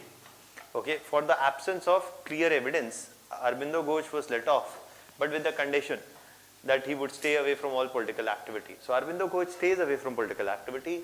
Barindra Kumar Ghosh is given a life imprisonment, and he stays in jail till 1920, only to be released after 1920. So he is in jail till 1920. And the Alipur bombing case was one of the major cases in which Aurobindo Ghosh was partly implicated, but for the absence of evidence was let to go free. Okay, so this is something which is happening. Okay, in 1904, and basically this is something which is happening in 1907. Then another individual in Bengal at this point of time, which is associated with militant activity, is Rash Behari Bose.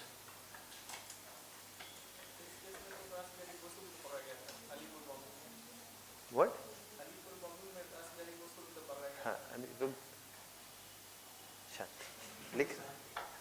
Rash Behari Bose, another individual basically also associated with militant activities at this point of time in Bengal, is Rash Behari Bose.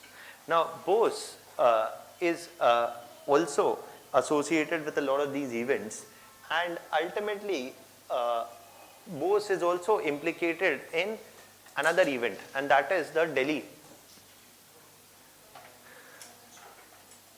conspiracy. And this conspiracy was to attack, ये और बड़ी conspiracy थी. So this conspiracy was to attack Lord Hardinge at this point of time in Delhi. And to assassinate Lord Hardinge, the attempt was this. And you see that the Delhi conspiracy attempt was to assassinate Lord Hardinge. And this attempt partly succeeded. Lord Hardinge's driver and Mahaut were killed, and he also suffered some injuries, but he managed to survive. And ultimately, Rash Behari Bose was implicated, and this is happening in 1912. Okay, Rash Behari Bose thus went into hiding after this. Okay, and by 1913, he is escaping from. After 1913, he is escaping from India. Okay, भाग गया, India छोड़ दिया उन्होंने. Then he went to London, and from there he is going to Paris, etc., and meeting another individual, and that is Madam Bikaji Kama. ये सारे नाम आपको पता होने चाहिए. I'm not going to dictate this or anything. I'm just telling you all these important names and individuals associated, because these facts you must know. Okay, who's associated with what conspiracy, what is happening in that broadly.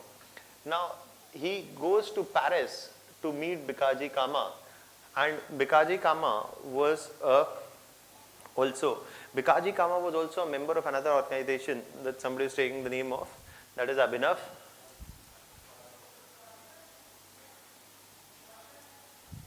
Bharat was also an organization established by V.D. Savarkar, and this was primarily based in the Bombay province, and Bikaji Kama was also associated with the Abhinav Bharat as an organization. And you see that basically what did Bikaji Kama do? She is also very important. देखिए, wherever I have told you that women leaders are coming, they're pretty important from your examination point of view. Bikaji Kama was actually stationed and based in Paris, and she provided what? Training in bomb making to Indian revolutionaries. She provided training to bomb making in Indian revolutionaries then, including Rash Behari Bose. Okay, and she was also associated with the Abhinav Bharat. She was one of the first ones who in the 1907 Stuttgart Conference on Socialism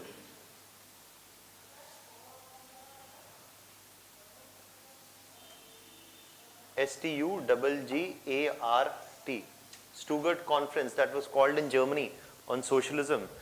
She attended the conference representing India, and also she met Lenin there, etc. And she unfurled the Indian flag, becoming one of the first individuals to unfurl an Indian flag at any major international gathering. Okay, so that is also something that you need to know about Bikaji Kama. She unfurled the Indian flag at the Stuttgart Conference on Socialism. अब ये स्टुगर्ट conference क्या है, आपको कोई मतलब नहीं है इस बात से, है ना. बस याद रख लीजिए, कोई कॉन्फ्रेंस ही सोशलिज्म पे, लेनिन मेनिन आया इंडिया से, Bhikaji Cama is there, and she is representing the viewpoint, unfurling an Indian flag for the very first time. And she is again one of those militant nationalists, and also important why? Because she is a woman, relatively lesser number of which were there. So you see, that is something. Now Rash Behari Bose basically received training from Bikaji Kama also, and after that Rash Behari Bose is going from Paris to where?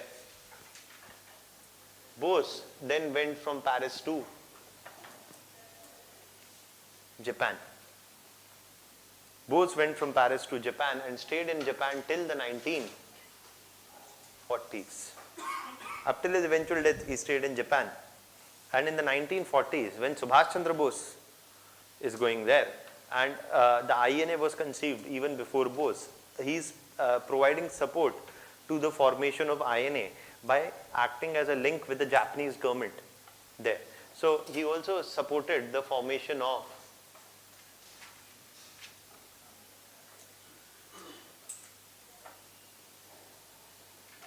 INA. He supported the formation of INA. Bose, Rash Behari Bose, basically, Rash Behari Bose supported the formation of INA in Japan during the 1940s. Okay. And this is something that you should know. One more thing about Rash Bihari Bose that you should know is that he was in 1913 also helping the Gadar party organize its activity in India. Okay, so that is also there. After this, when the Gadar party idea doesn't work out, he escapes. Like, every time is up. Now either you will go for life in prison or you will go upar. Time is to leave, right? So he is also associated with the Gadar party in India. Okay, so खूब dynamic life. सब देख लिया, right? So that is there. Now, this is something that you should know, basic facts about these individuals. Now,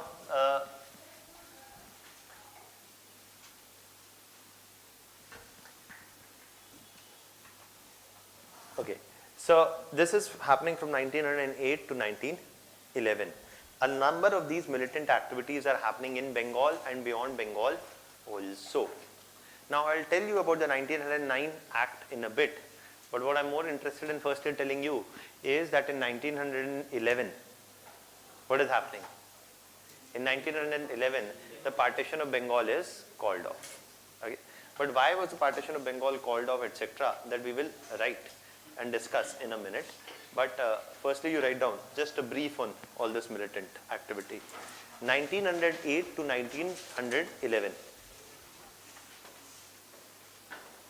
1908 to 1911, the growth of militant nationalism,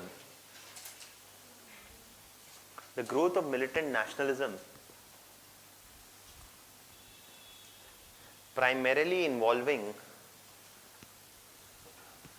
the youth of Bengal. The growth of militant nationalism primarily involving the youth of Bengal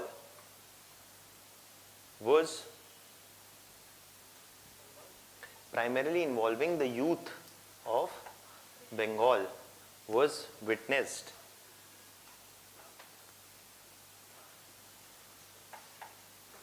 in the region as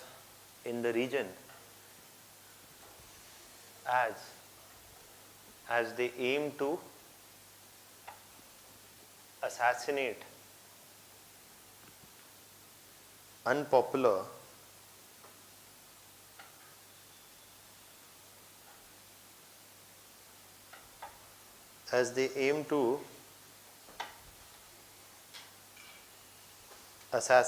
unpopular British officials.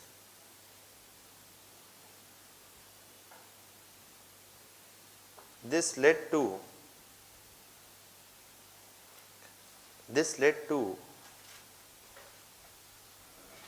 attempted assassinations.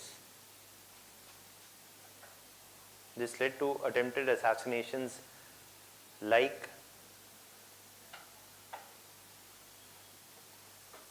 the Alipore bombing, ALIPORE, like the Alipore bombing incident and case.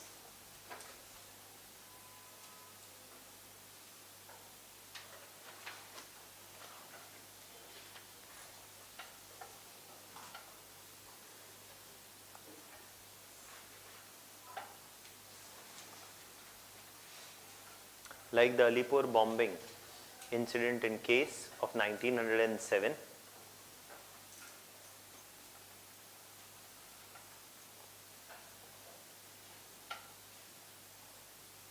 And the Delhi conspiracy.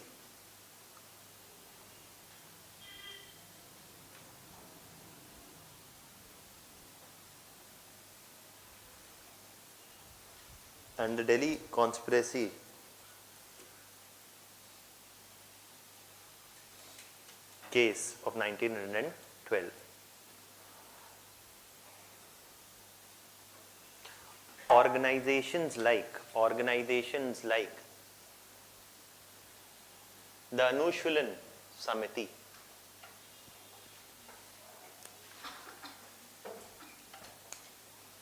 organizations like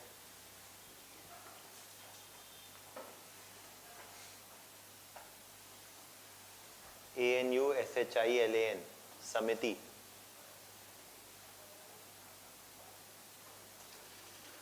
Formed by Barindra Kumar Ghosh. Formed by Barindra Kumar Ghosh. Formed by Barindra Kumar Ghosh and Bhupendranath Datta.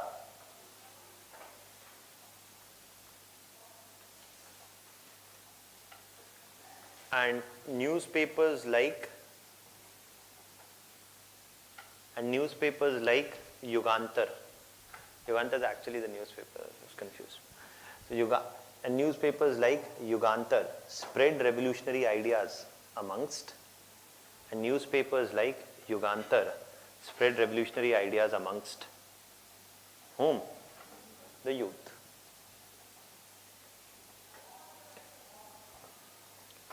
Alipur bombing case में दो नाम और थे, Prafulla Chaki and Khudiram Bose. Okay,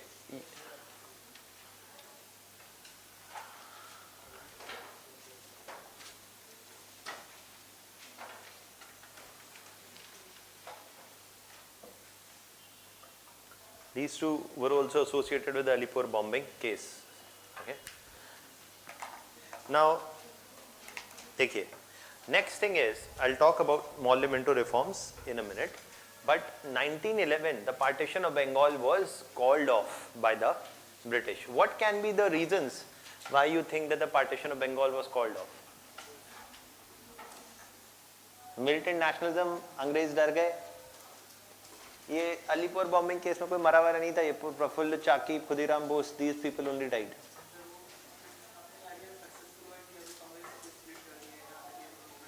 अभी the British feel that they've already achieved their objective to split the Congress and weaken Indian nationalism. So अभी we can undo the partition of Bengal. कुछ और? Any other reason that you can think of? See, nexus between Muslim League and British. So, the Muslim League wants partition of Bengal, but in 1911, the partition of Bengal is being called off. The Muslim League is actually unhappy with the calling of the partition of Bengal. World War 1914. This समय है World War. समय है. They are scared of the militant nationalism. अरे देखिए, एक चीज समझिए. Is the Indian state scared today of a few militant activities in Kashmir? That is the British Empire. ठीक है. अभी कॉन्फिडेंस की एक सीमा होती है. British Empire is not going to be scared of one or two incidents here and there. घुस के मारेंगे वो. Okay. To call the British to call off such a major policy decision by the use of force in a few isolated incidents, unlikely. I'll explain you the reason. There are two or three reasons. Okay. One, in 1911, the British government called off the partition of Bengal and shifted the capital of India from Calcutta to Delhi. Okay. Now, the reasons for this are two or three. Unlikely that they will ask you reasons in the exam. Okay. One reason is that if the objective was to weaken Indian nationalism, that had been achieved with the split of the Congress. The other reason why they're looking to call off the partition of Bengal is actually a bit more complex. In the sense that, again, this is partly explained in the Thik Bipin Chandra, India's Struggle Till Independence, where to explain the nature of British rule, Bipin Chandra is making the use of a prominent neo-Marxist thinker, Gramsci, right? That I'm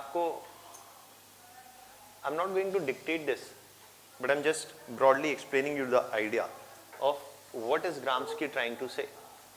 देखिए, There is something which is important because this is something which helps you understand what is happening at this time.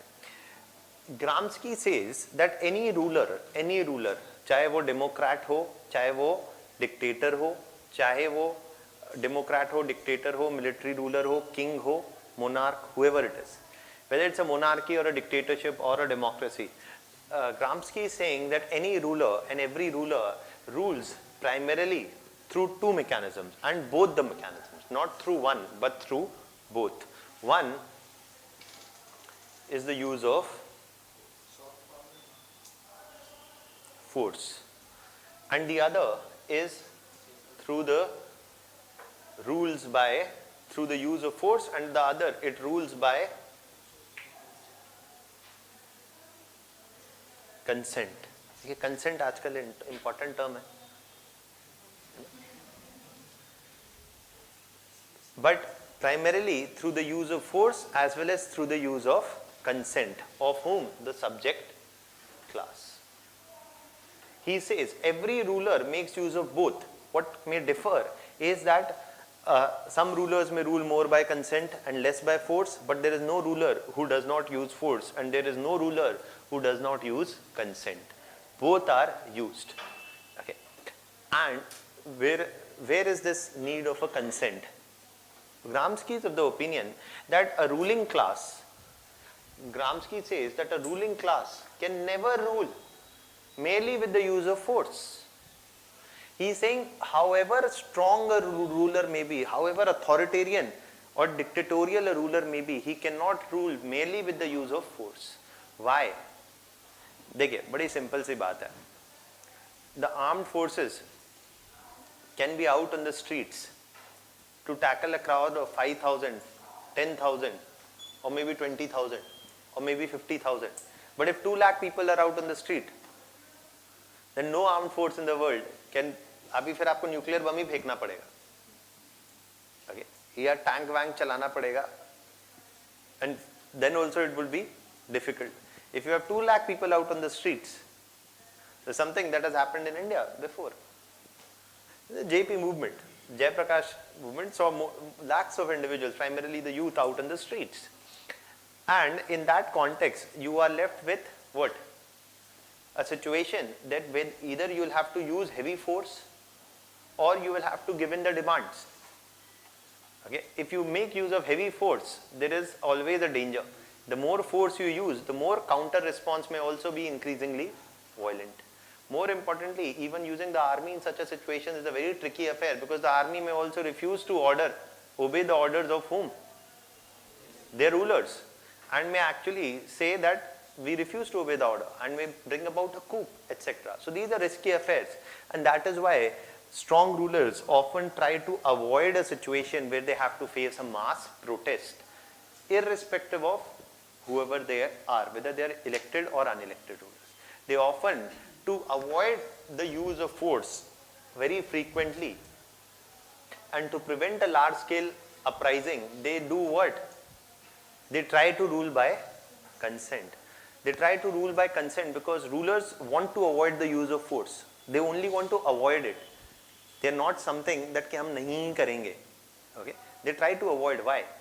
And because of this reason. And to avoid the rule of use of force, every ruler wants to give the impression that it is ruling by the consent of the masses. Explicit हो चाहे implicit हो, consent है.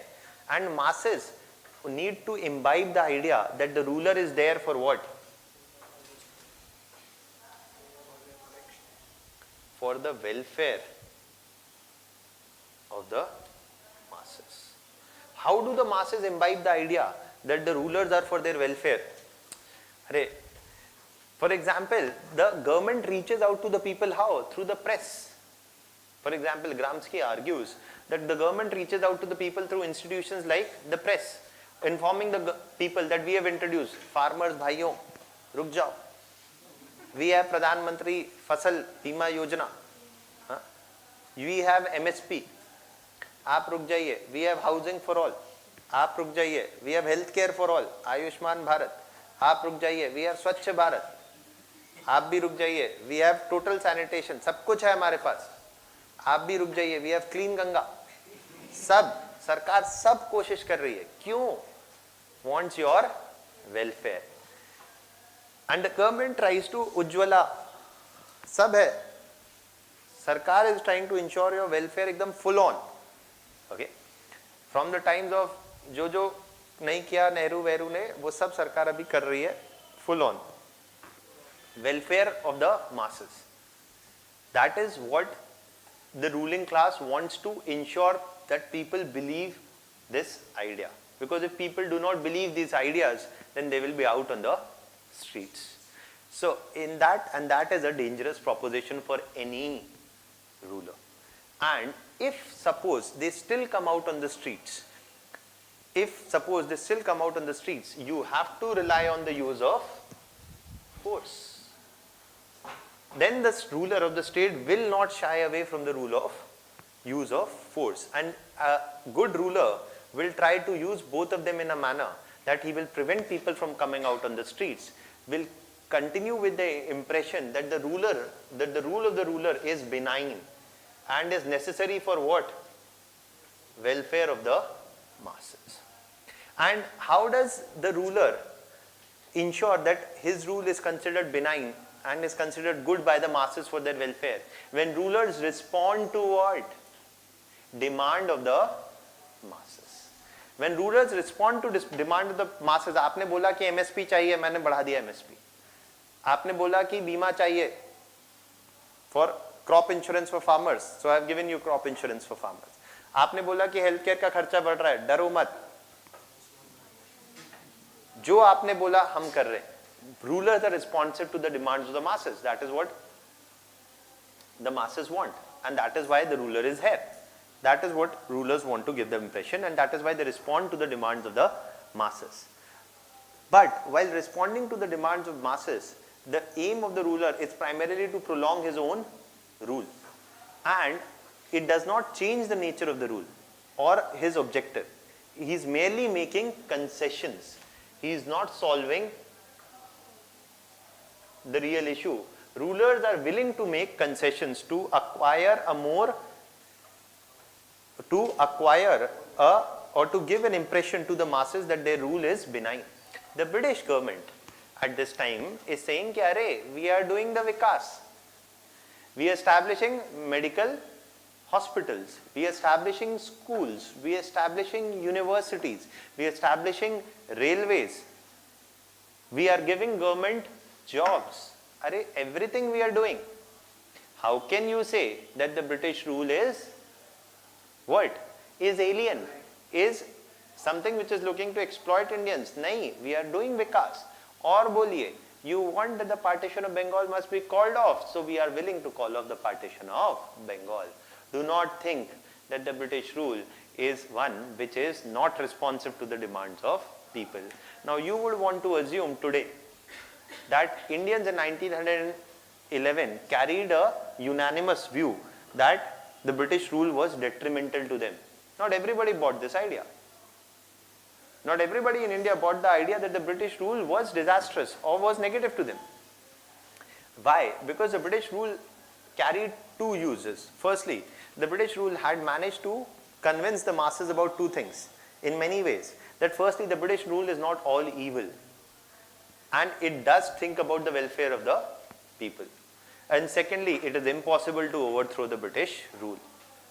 The British had maintained a hegemony, or had maintained a hegemony. This is what Mark Gramsci says, that rulers rule by hegemony. Okay? And the hegemonic ideas that Gramsci is saying are being put to use are that the British rule is undefeatable. It cannot be defeated. This is something that Indians must imbibe, because nowhere in the world have the British ever been overthrown, except for say the American Revolution. Okay, and the British rule is something that cannot be defeated, and also the British rule is something that will ensure the welfare of Indians. As long as Indians imbibe these two ideas, there will never be a mass revolution, and the hegemonic rule of the British will continue. And that is what they say. Today, it is very difficult to conceive of an overthrow of the state. Why? Because a section of Indians No, no, I'm not saying illusion. No, फालतू की बात नहीं कर रहे हैं, हमें नहीं जाना है jail. A section of Indians may believe, or a large section of Indians may believe that the rule of Indian political parties is something which is going to bring about their welfare. And another section understands and believes that the Indian state is powerful, it cannot be easily overthrown, and it will not shy away from the use of force when required. So to that extent, it is impossible to overthrow the existing state, and if it is impossible, you have already lost the battle. If you feel that the objective is impossible to achieve, the battle has already been lost in the realm of ideas itself. So if the Congress was to strengthen Indian nationalism, it had to counter this hegemony of the British rule, that it is undefeatable and that it cannot, and that it is a relatively benign rule. And for this, the Congress had to do two things. To convince the masses, first, that what? The British rule is not benign rule. And secondly, it had to involve the masses. Masses will be involved only when they are convinced that the British rule is not benign. And secondly, when they believe that it is possible to overthrow the British. Both the things. So that is what is required. The hegemony of the British has to be first countered in the battle of ideas. When this hegemony is countered with a counter hegemony by the British, by the Congress, only then, once Congress wins the battle of ideas, only then it can translate it into an eventual overthrow of the British. So that is what Gramsci is saying, that to overthrow any established ruler, you need a counter hegemony to be built by those who want to overthrow the existing ruler. ये overthrow की बात करते हैं, वो लोग कहाँ होते हैं? जेल में. हमें नहीं जाना है जेल, है ना? Gramsci also was in jail. He wrote all of this in jail in his prison notebooks, which was published as Gramsci's prison diaries and later as a book, है ना? तो ऐसा एक ज़्यादा क्रांति जो करते हैं जेल में ही, हमें नहीं. तो that is something that Gramsci is arguing. And this is something why, if British are now calling off the partition of Bengal, on the one side their objective has been achieved, on the other side what has happened? If they are now calling off the partition of Bengal, they can tell the masses, आपने बोला तो हमने कर दिया. You wanted to call a partition of Bengal, सरकार ने आपकी सुन ली. Sarkar is there for your welfare. The British are here for your welfare. First petrol prices increased by 30 rupees, then they dropped by 5 rupees. Sarkar ne aapki sun li. You take 4 steps forward, 1 step backwards. The government has responded to your demands. You are happy. That is all the government wants. It wants you to be happy. Chale likh liye.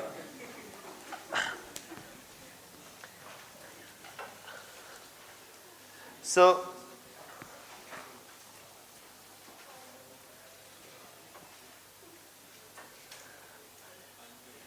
in 19, just mention one line, in 1909, the Morley-Minto reforms, Morley-Minto reforms that led to what? The Council Acts, that led to the Council Act of 1909. That led to the Council Act of 1909 was introduced.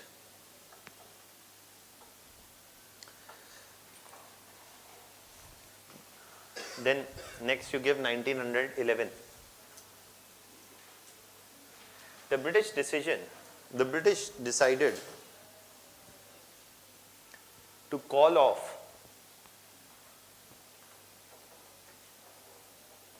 the partition of Bengal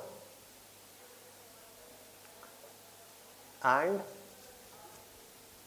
the British decided to call off the partition of Bengal and shift the capital from where to where? From Calcutta to Delhi. From Calcutta to Delhi. And agreed to shift the capital from Calcutta to Delhi. Next paragraph you write.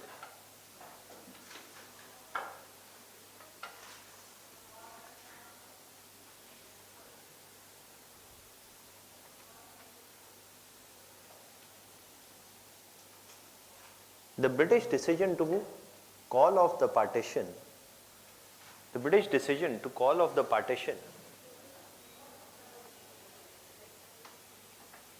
could be seen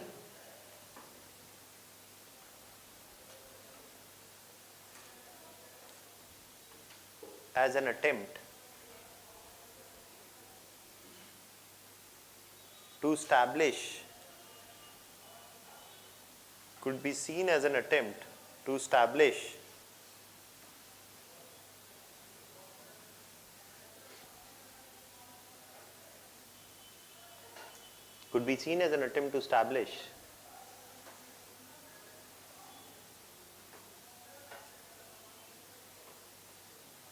their hegemony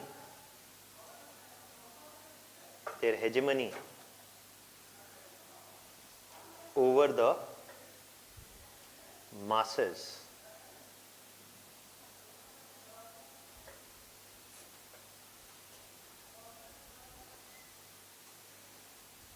during this period.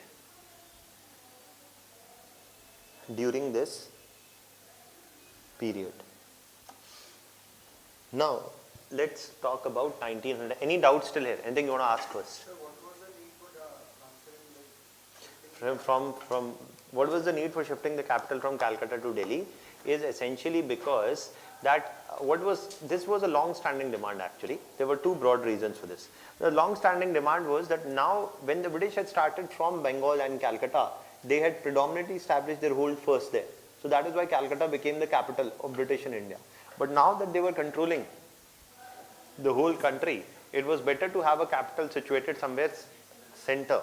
And Delhi had always been the capital. And the second reason was that the Muslim League was opposed to the calling off of the partition of Bengal. However, the British also argued that we are shifting the capital to Delhi, which has always been the center of Mughal power or Muslim power. So this is also something that should make you happy, which was merely a symbolic gesture. But that is something that does not make the Muslim League really happy. It's not enough for them. So it was primarily administrative considerations and partly saying that to placate the Muslim League. That is why they shifted the capital to Delhi. Anything else? Okay. So the last thing for today, and that is the provisions of the Morley Minto reform.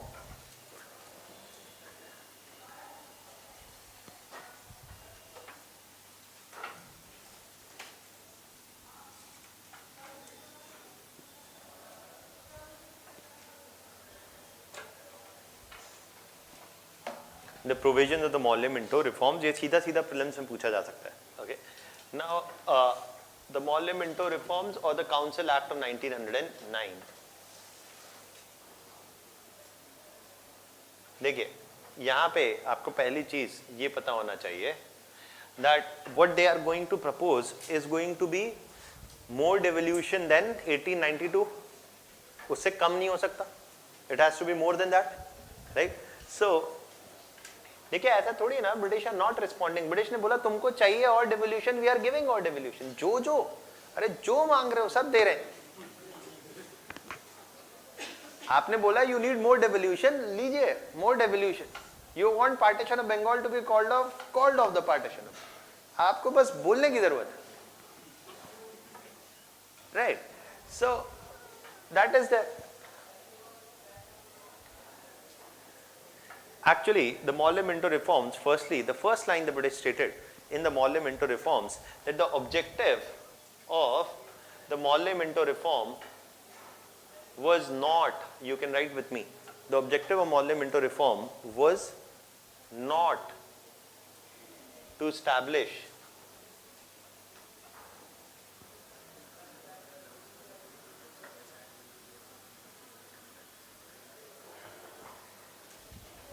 so the objective was not to establish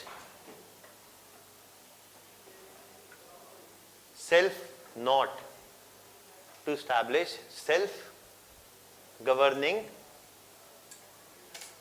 institutions. अरे देखिए बहुत protest किया अन्ना हजारे ने and others, so we had Lokpal bill pass, बहुत लड़ झगड़ के हो गया पास तो हो गया pass. Lokpal is not there, bill has been passed. 2 years of UPA government and 4 years of BJP government have passed, but Lokpal is nowhere to be seen. If only you had a strong Lokpal mechanism right now, people would not have had to go to the court for the Rafale issue. It would have gone to the Lokpal. But hey, so was not to establish self-governing institutions in India. Why are they saying this? They are saying this so that they are actually telling the moderates and the Congress कि you want some Swaraj etc etc, self-governance on the lines of white British colonies. ये objective ही नहीं है 1909 का. They are saying that we are not going to establish any self-governing institutions in India. We will give more power, but that does not mean that we will give self-governance to you on the lines of white British colonies. They are making that clear in 1909. Why is this point important? ऐसा statement आ जाएगा. Okay, and they will say which of the following statements is true. This statement is true with respect to 1909. In 1919, we will see later that they say that the objective is to establish self-governing institutions in India. Second thing they said कि भाई, what is the next thing? They said that the next thing is that okay, you want more representation. If you remember, I told you elected Indians were introduced for the first time in 1892, right? Now they are saying that elected Indians were to be introduced for the first time in 1892. They are now saying that Indians, the representation of Indians in legislative councils would be increased, and so that Indians would be in a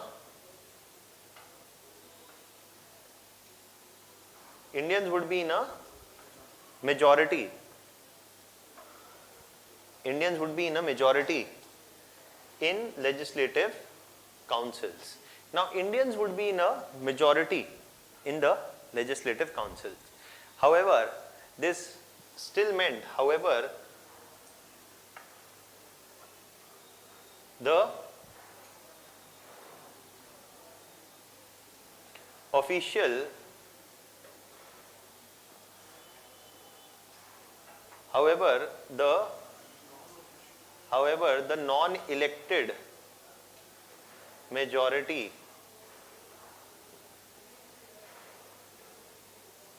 remained. However, the non-elected majority remained. What do you mean by this? That suppose there were 100 individuals, then there would be 30 elected Indians, 30 Indians appointed by the British, and there would be 40 British officials. If you have 30 Indians appointed by British and 40 British officials, then out of 100, 70 are what? Non-elected. But at the same point of time, there are 30 elected Indians and there are 30 Indians appointed by the British. 60 are what? Indians. So then उन्होंने बोला आपको क्या चाहिए? More Indian representation. We are giving more Indian representation. For the first time they said 50%, more than 50% of the member Indians. और बताओ, यही तो मांगा था आपने, more Indian representation. We are giving you more Indian representation. Okay, so that is what they are saying. Indians are to be a majority in the legislative council for the first time. Then they said, but no voting powers over the budget was not granted. Voting powers over the budget were not granted to the legislative councils. Muslim League said, we want assured political representation. So they said that we are introducing separate electorate for Muslims. They said that we are introducing separate electorate for Muslims. What do you mean by separate electorates? ये भी पूछ सकते हैं वो prelims में. What do you mean by separate electorates? ये तो सबने रटा हुआ है. Council Act of 1909, separate electorates were introduced for Muslims. What do you mean by separate electorates? Muslims will contest and Muslims will vote for Muslims. Because the other idea was joint electorate with reservation. See, we say that separate electorate is or Congress argued that separate electorate was a divisive idea, something that they were opposed to. Why? Because in separate electorate, you are saying what? Indirectly, when you say that we support the idea of separate electorates, you are saying that certain constituencies will be reserved for Muslims who will contest from these, only Muslims will contest from these constituencies, and only Muslims will vote. Meaning that there cannot be one Muslim individual for whom both Hindus and Muslims both can vote. Suppose you reserve a constituency for Muslims, for a Muslim candidate, but in which both Muslims, Hindus, all other communities all vote, then such a candidate will be a representative of whom? All communities. Why? Because he will have to appeal for votes to all communities. Right. So there is a better chance that such an individual will represent the interest of all communities, even though if he is coming from one particular religion. So this is a less, or one could say this is not a divisive idea. If you give them reservation, but everybody votes for them. But the British said no. Separate electorates, the idea of separate electorates would mean what? That individual from one religious community can only represent the interest of that community. That is why on seats reserved for Muslims, only Muslims will be allowed to vote. That is the idea of separate electorate. If both Muslims and Hindus were to vote, that would be the idea of joint electorates. Electorate is what? The one who vote. Electorate is one who elects or one who votes. So joint electorates means all communities will vote. Joint electorates with reservation for Muslims was another way through which you could give them assured political representation. There could be two ways for giving representation to Muslims. One was joint electorate and the other was separate electorate. So the Congress said that they are opposed to the idea of separate electorates. They did not say that they are opposed to the idea of assured political representation for Muslims. Do you get this point? Everybody? That उनको problem नहीं है कि Muslims के लिए reservation दिया जा रहा है. The problem is separate electorates. They said give them joint electorates. Do not give them separate electorates. This was seen as the element of divide and rule policy of the British. So separate electorates, but the Parliamentary reforms did not grant joint electorates with reservation for Muslims. Rather, it granted separate electorates for Muslims. And the Congress rejected, but the Muslim League welcomed.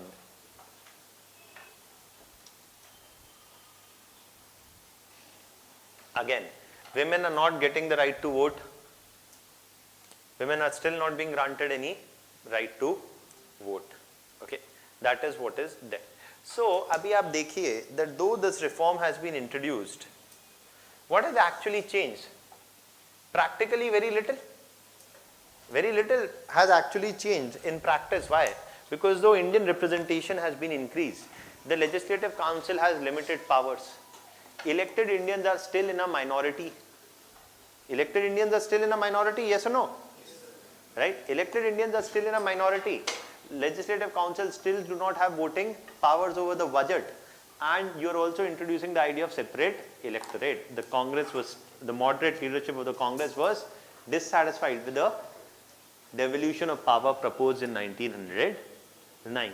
And anyways they are saying वैसे भी हमारा objective है ही नहीं self rule लाने का, but still we are bringing in changes. Now do you understand Gramsci? अगर लाना ही नहीं था तो ये क्यों लाए? इसीलिए लाए कि 4 कदम आगे 1 कदम पीछे. That is why this is a concession. This is not really meeting the demand. It is merely a concession.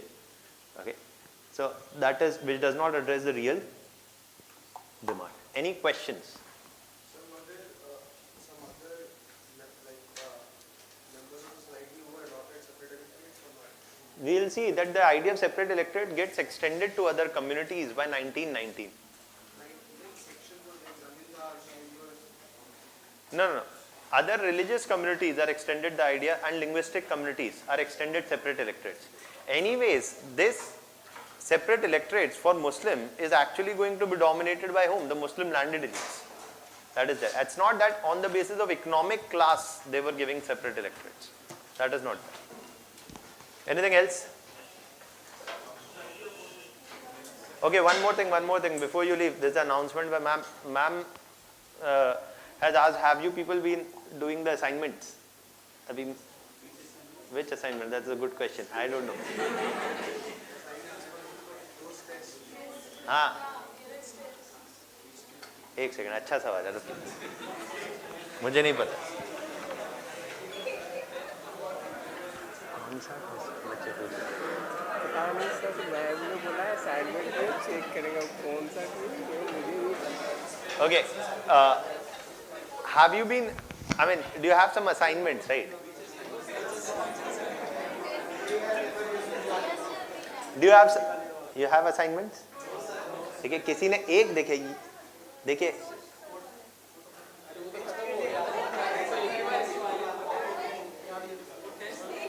चलिए ठीक है, ma'am will come and ma'am देखिए मैं आपको कम्युनिकेट कर दे रहा हूँ जो मुझे कम्युनिकेट किया गया. So ma'am has been saying that whatever assignments और questions whatever you have, questions writing वाले कुछ मिले आपको कहीं?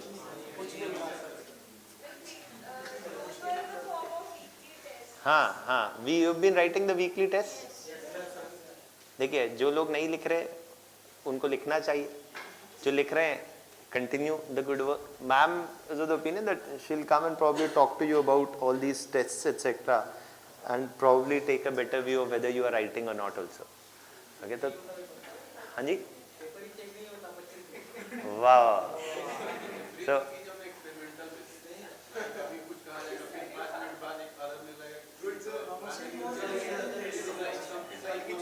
जनता की बात सुनी जानी चाहिए. हाँ, क्या बताइए.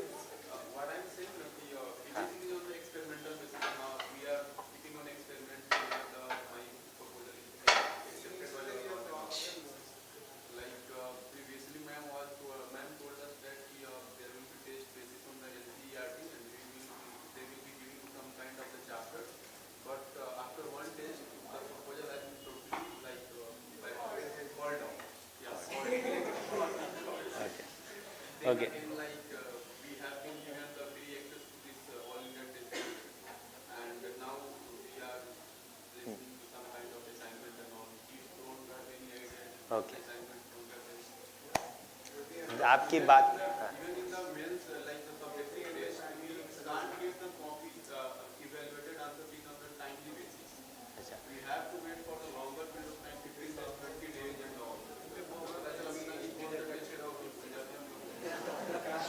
ओके, और बोलिए एक. हाँ, सो ठीक है, I will talk to ma'am. We have a class tomorrow also and next Monday Tuesday also. Okay, so tomorrow will have a class, the next Monday Tuesday also will have a class. Okay, and हाँ बोलिए, कोई दिक्कत नहीं है. क्या जब तक no, we'll have a, thank you, and I'll communicate.